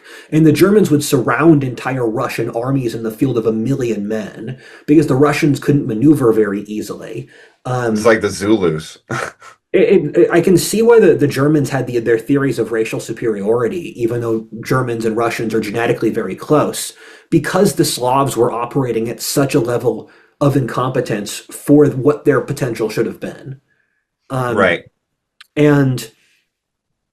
and the Russians were ultimately able to pull things back together under rigid command and hierarchy, and they've maintained the same military doctrine through the Ukraine war, which has been occurring over the last few years. Mm. And uh, Zhukov was the general who turned the tide, and the Soviets were able to push back the Germans at uh, Moscow, at Volgograd or Stalingrad then, and at Leningrad, which was the new name for St. Petersburg. And those were all brutal battles. Moscow they turned because their spy in Japan said that they were going to be said that the Japanese weren't going to invade the Russian East, so they could move their Asian divisions to protect Moscow from the German takeover. Stalingrad worked because they built up a force on the other side of the Volga that hit the German formation in the flank, wiping it out, and they took back the Caucasus to surround the army there. And Leningrad was a horrifying siege that lasted years, being by far the most brutal siege in world history. And the John Gray book I read talks about how the famine in Leningrad was utterly dystopian and terrible, and they could only get food in through the winter when they could drive over Lake Ladoga's ice. Wow. And so, Interesting to have food only in the winter. Such a weird yes. reversal. And they do stuff like eat rats or cannibalism or all these things. But one of the points John Gray makes is this was as much an artificial famine as it was one from German occupation. Because even at the highest ranks in the Leningrad court, in the Leningrad Soviet commissars, they were still eating well. Mm, And there were all of these issues of supply or inefficiency in the Soviet system, where the reason that the Leningrad siege was as bad as it was had as much to do with the Soviet agricultural system, which was still completely dependent on the Americans, where the Soviet industrial military and their food supplies were both dependent on the Americans backing them. So they were not self-sufficient. Um, so the Leningrad famine was as much engineered as it was the Germans starving the city. right. Even just because of the fragility of the system, even if it's only producing 50% less food versus another system, it's also fragile, so it can break to Yeah. zero more easily. Yes. And the final part of the Eastern War is not really a fun war. It's just the Russians grinding the Germans west from the AA line, the Astrakhan Archangel line that the Germans wanted to take out to Berlin. And once you get past Kursk, the Germans were not able to launch a meaningful offensive. But it was the bloodiest war ever in history, with the Eastern Front killing 40 million people. I believe 80% of the casualties in the European theater of the war, easily a majority of all of World War II, and it Mm, sapped the life force of all of Eastern Europe to a remarkable degree. Eastern Europe had so much potential before World War I that was wasted by these two very cruel totalitarian regimes, which just ground the humanity between them, where Poland lost a quarter of its people. The Jews were genocided. The Germans, who were the most prosperous and advanced people in Eastern Europe, who were often quite loyal to the Russian government, they were knocked either genocided or pushed west. Um, and so the Soviets were able to win a Pyrrhic victory against the Germans through wearing them down with more people and more land, as well as their allies, the Americans and the British. Um, but Russia lost something vital in the same process. But the communists had to make peace with the church and the state um, during World War II in a way they hadn't beforehand. So a lot of Russian orthodoxy or Russian nationalism comes from the World War II period because that's when they let little glimmers of the religion back in. oh, interesting. Which there probably would have been a pressure to do based on how bad conditions are get because Yeah, that's when people turn also more to God. So they might have faced their own revolution if they didn't create a little bit of an outlet for that. And it's interesting that I mean, basically what they were doing with throwing the bodies into the war in World War II is that was basically like their last gift from the Tsarist momentum, that population boom that was able to avoid the Malthusian trap by going east, and there was like an extended population from that going into World War II, and they just took those bodies and thanks for the Victorian era and threw them in Yeah. the grist mill. Yeah. And now they have population issues, but it's interesting that because it's amazing how the Russians defend themselves. And I thought it was weird in the beginning when you were talking about World War I and described the Russians as having like given up due to attrition.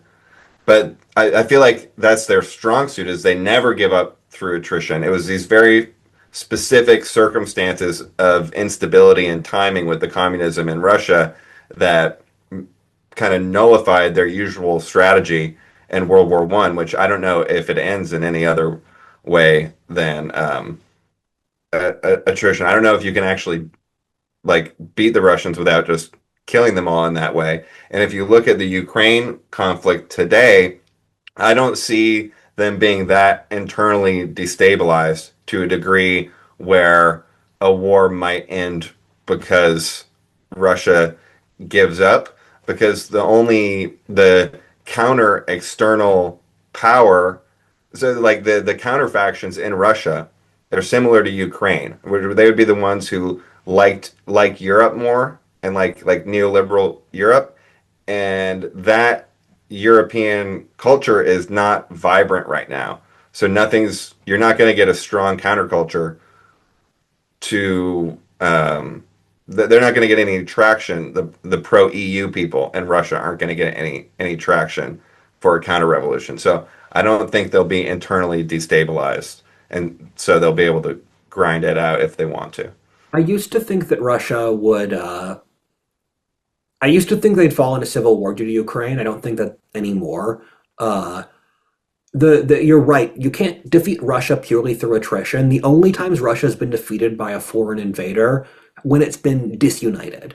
That's the Mongols in World War I. And so for the Tsars, they hit a cross section of secular cycle, um, not having a strong enough industrial base to support that war, and incompetence in the military. And for Stalin, they couldn't have had an internal coup because they had done a lot of work to build out their industrial base so they could beat the Germans in the next war. And also, they had crushed their own internal dissent so much that they couldn't maintain that.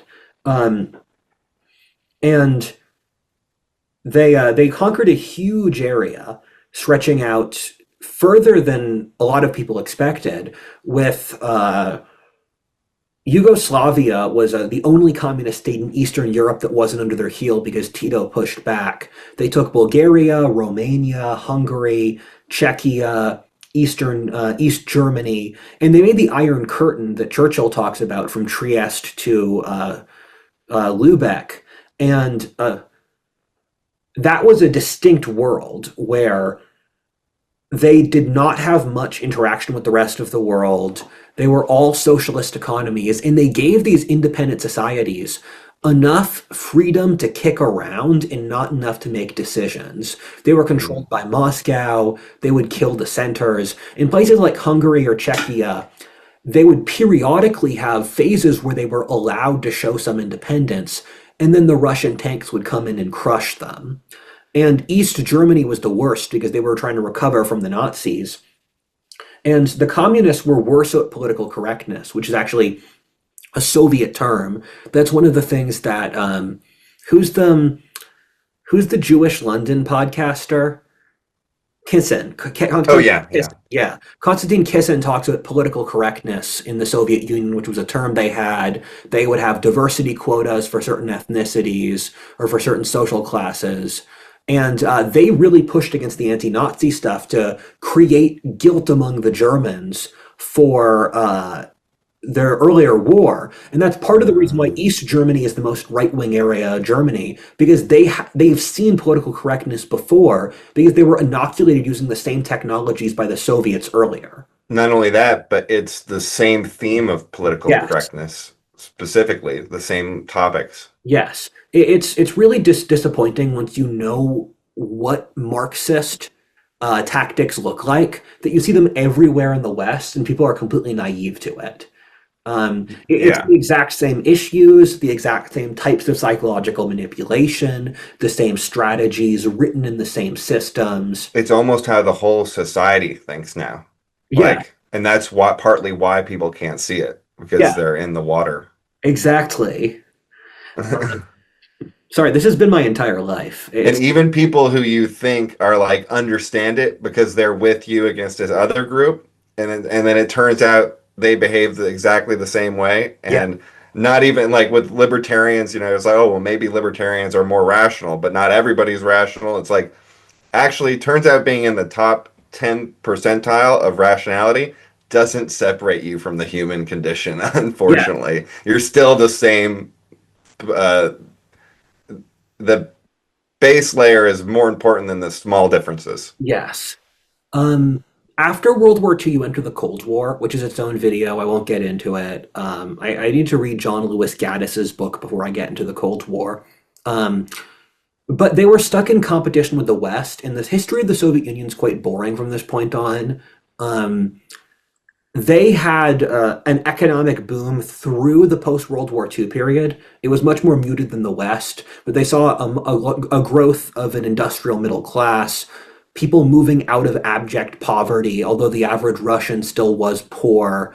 Um, and they had their own baby boom after World War II, which was shorter and smaller than the West's. So you saw the same trends as the post-war West, just muted. They got some stuff like rock and roll or jeans, but they were contraband and they were underground. And it was a very controlled society in almost every way possible. Um, and they missed out on a lot of potential. And we were worried that they would replace us because their propaganda was good enough. And there were several points in the Cold War where they appeared like they might be able to. Sputnik is an example people used. The physics was one of the very few things where they were competitive. Um, and we would also believe their propaganda unironically, even though a lot of it wasn't true. And we undercounted ourselves, but there was a genuine fear during the early Cold War that communism would keep its growth trajectory. Because keep in mind, from World War One to World War Two, communism went from just Russia to an ideology that spread from the Elbe River out by Berlin to North Korea and down through Vietnam, and then countless Latin American, African, decolonial countries. Yeah, the So, colonial wave. yes, it was first the Eurasian wave and then the colonial wave. And then you'd have Marxist parties that were popular across the first world as well. So the first, second, and the third world all had significant Marxist influence. And so by the time of Reagan, it was seen that the communists were winning because they had a lot of influence everywhere and they're winning the propaganda intellectual war. Well, in reality, communism was growing weaker, and so America was operating out of this sort of defensive scarcity mindset for a lot of the Cold War, even though our fundamentals were significantly stronger than communism.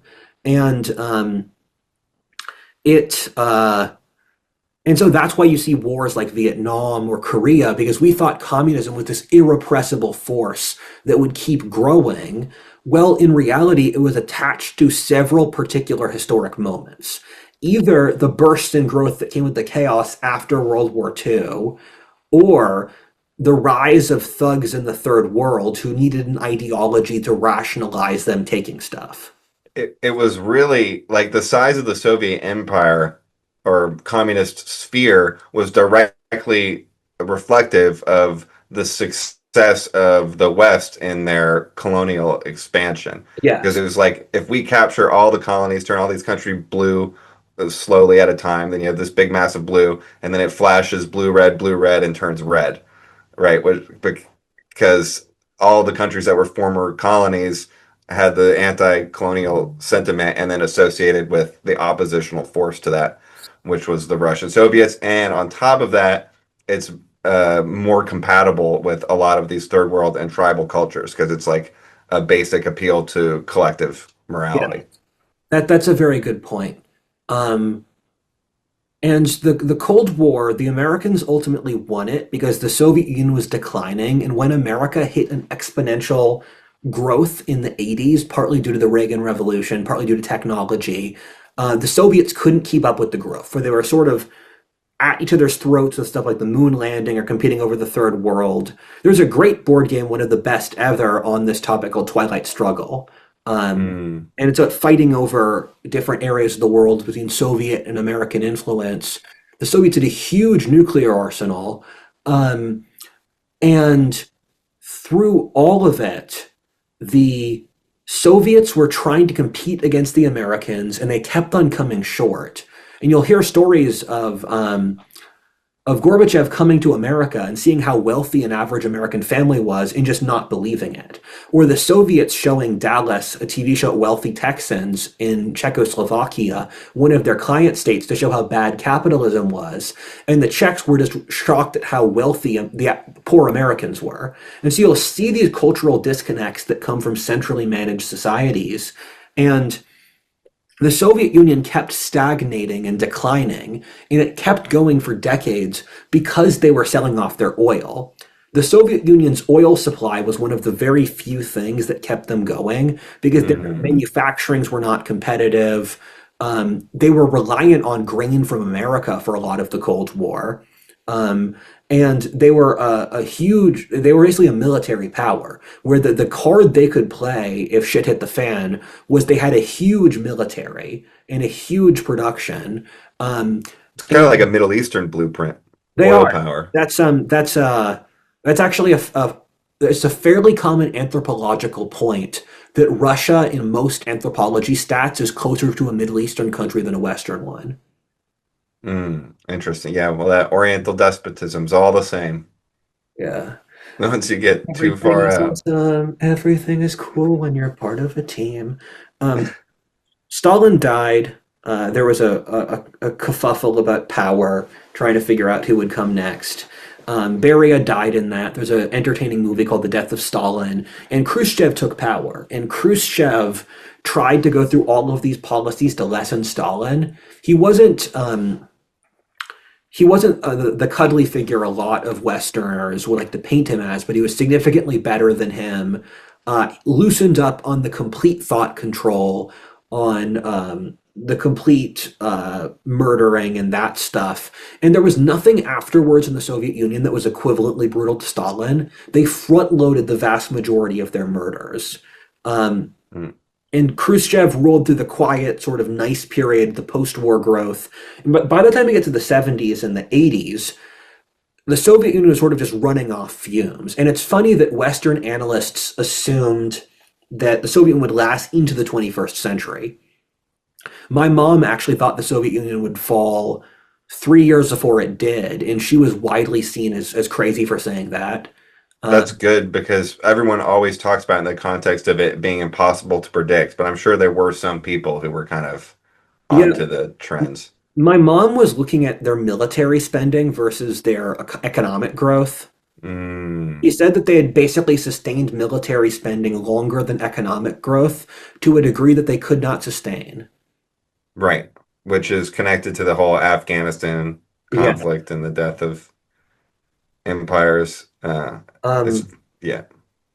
Oh, the Soviet with Sputnik thing, right? Where yeah. it looked like they were kind of maybe ahead with Sputnik in the 60s, but then by the 70s, we pretty clearly had an advantage in technology, space, and physics. And do you think that's a coincidence that the 70s is also when I think Mark Andreessen said the US government stopped doing research into physics, or at least gate kept research into physics? Yeah. Because once they beat the Soviets, then there wasn't as much of a pressure, and they were like, wait, we're in the same. They probably were used to this competition, right? It's like an arms race where this physics knowledge is powerful, and so they're just focused on beating the Soviets, but when there's no threat, they want to keep that from their population. Yeah. And um, but if they have to compete with the Soviets, then they have to open up development in physics. That's an incredibly good point. You're on fire today. Uh, The 2 week so- sabbatical. exactly. I thought it was like 3 weeks, but oh well. Um, the I'm not very good at imperial declines. There's not that much to say. I'll talk for over an hour about the instigating war, but I don't know what to tell you at the 60s and the 70s and the 80s in the Soviet Union. They were kind of just stuck on a track, and things gradually got worse, and that went against Marxist propaganda because it was supposed to be going through all these things in the beginning to hit the exponential growth curve, but then their huge, deeply brutal inputs they shoved in under Stalin decayed over time rather than growing. And there was this over a decade period when no one in the Soviet Union believed the things that their elite said. And Adam Curtis, who I believe is Yeah. the best documentary filmmaker now, calls it hyper reality, or it's the sort of sense that the public facing image is not the lived reality we have, and these things are miles apart. And it's the code switching you do between these. And we have that in our society. And it's probably the biggest marker of totalitarianism you could choose to look for. Um, and so the Soviet Union had that for over a decade. And it's interesting that in the West, we thought they would last. But inside the Soviet Union, when it fell, everyone thought, oh my God, how is this happening? And after it fell, people thought, how did it last this so long? Classic. Because it kept going for longer than the bluff should have gone. And you'll hear stories about people reading classical literature, listening to rock as signs of revolution in the Soviet Union towards the end, because Hmm. people did not respect the system. And there were the Soviet Union fell from above and not from below. Where Gorbachev, when he dismantled it, his goal was to turn the Soviet Union into a liberal democracy. He created universal suffrage, freedom of speech, um, all of these things because he visited Western Europe and he said, I don't believe in communism anymore. We can just let go and try to become a West European country. And that failed because the Soviet Union was Mm. held together under the shared brutality. And Right. the general public did not believe, the public didn't believe communism. Once the leadership class let go of the joke, it all fell apart. And within a few years of Gorbachev not enforcing the military authority, the dream was sort of gone. And that's very stark in Ceausescu's Romania, which was one of the worst client states. Um, where this it was the North Korea of Eastern Europe, and that's a whole different story. Where the dictator walked up in front of a crowd, and he was going to reestablish authority. And in the crowd, there was a moment of flicker where they just turned and said no, and the crowd started booing him, and that's when the power fell in Romania. Or in the Baltics, you had these color flag revolutions where people would go along and make these band-aids, make these rings around the borders of these countries where the Russian tanks would have to shoot the dissenters to enter into the former Baltic territories, and they just refused to do it. And it was between 1989 and 1991, between the first stage of liberalization, the Berlin Wall goes down, in places like Poland that had the Solidarity movement that had been fighting the Soviets for a while. Solidarity finally got power. You saw this rippling effect until the joke was just gone. And for most Soviets, it felt like the world ended because their social structure was completely dependent on communism. Their quality of life went down because it was artificially inflated. Their societies broke apart. And the state had trained them to be docile slaves, so they couldn't adapt. And that's why Russia is such a mess, because their social structure broke down. The Soviet government managerial system that managed your entire life went down. And in its place was replacement by these corrupt oligarchs who were criminal interests, often from the secret police, where Putin, he was the head of the Soviet secret police. That was his old job, that's very Arab vizier. Yeah. It's very Arab vizier coded, as befits the Mm. next video. Um, Paralleled with Bush too. yeah. I won't ask questions about. Oh yeah, he was. Wait, what? Bush was head of the CIA, and then they both rose to leadership not too long against each other, and they were competing in the intel worlds around similar times. I think half of me knew that and half of me didn't. Slightly off the timeline, Yeah, but yeah. No, it's the same thread. Um, and so the Soviet Union fell, and it fell as a sort of historic moment of we don't believe in the era of quote ideology anymore. It was Francis Mm, Fukuyama's idea of the end of history. And the 1990s are almost like a historic opium high. People were just not thinking clearly, and you can see that in uh it was mostly a good thing. You saw the end of apartheid, the end of horrible tyrannical regimes across the third world, the liberalization of China and India, lifting billions of people out of poverty, where the Reagan Revolution in America created this huge economic and technological revolution that created a ripple effect that created the largest global economic revolution ever that spanned across the whole world. And the Soviet Union's fall was part of that process, and it really couldn't compete. But the Soviets mm. had blown out all of their cultural circuits so much that they couldn't really survive or maintain um, once they had let go of the government system that had cannibalized the society. Right. And it's also classic leftism to say that we're post ideology so that they can advance a subjectivism that allows them to push their ideology Yeah, unchallenged. Um, and yeah, you break the trust for so long that if you get some institutional shift where maybe someone wants to do something good, and that's at the point where you don't have any of the trust to put it together. And I don't know if anything could come out good could have come out of the Soviet transition. It seems like passing off the state assets to the oligarchy was pretty kind of predictable plan for them, which prevents them from reforming too much because if you increase freedom, you're going to undermine the oligarchy, and the oligarchy is the method of organizing power. So it's kind of they're stuck in this a rock and a hard place between the anti-globalist forces who would put their oligarchy under pressure by creating growth, and then the globalist forces who they don't want to be dependent on or in the same organization as, even though yeah. they want the benefits of the lack of pressure from the lack of competitive pressure. Those are two very good points. It's interesting that you look back on it and uh, you just find that it was the sort of thing that required a great man at that particular moment of history, and the Soviets would have just destroyed that man in his development. If you Right. get Russia to transition from uh, from a communist society to a wealthy, developed, free, fair society, you would require a great historic figure. And the entire social structure of communism was to stop a figure like that from ever arising. Yeah, so they were already killed before. Yes. So it wasn't like you could have even gotten lucky.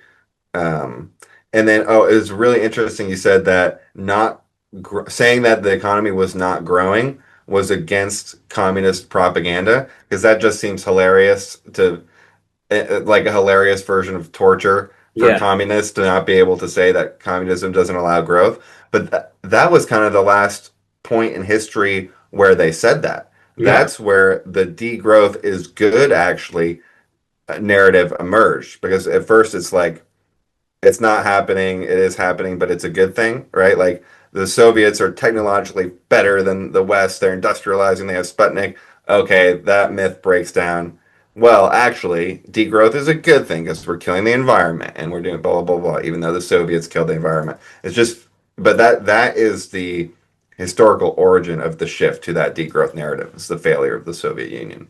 The issue is that you're correct, and it's horrible. So this video was too long. I don't want to replicate this. I don't know why we spent nearly 3 hours on a 70-year time period. I don't know where the time went. I guess time flies when you're having fun, um, unlike the Soviet Union. Um, It's because I had plenty to say about the Soviets. no, And we're just back from a long. yeah, yeah, things happen.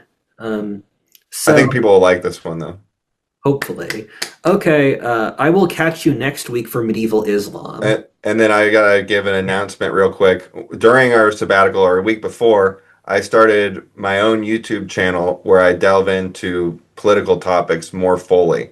So if there's another break in History 102, or if you're waiting for the episode to come out, check out my channel at Austin Paget is the channel name, and the at is Ludwig Never Mises.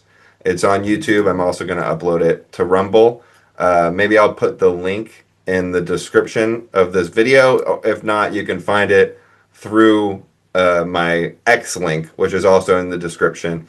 And we also have a merch store there if you want to get anything for Christmas. The regular stuff that people might want to wear, like hats, shirts, whatever, I basically gave us a teeny margin. And then I threw some other items on, like bookmarks or whatever, where it's like $100, 250, 500, just supporters tier. So if you want something with the logo just to wear, you get it for what it costs to make, basically. If you want to give us something, buy exclusive bookmark. If someone buys one, then I'll take it off in a couple of months so you can be the only person to have it. And then we also have a Bitcoin donate address in our page link. No one's used that yet, though. So if you like the show, do that.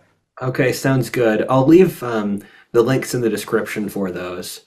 Okay, Okay, perfect. I'll send it to you. All right. Peace. bye bye.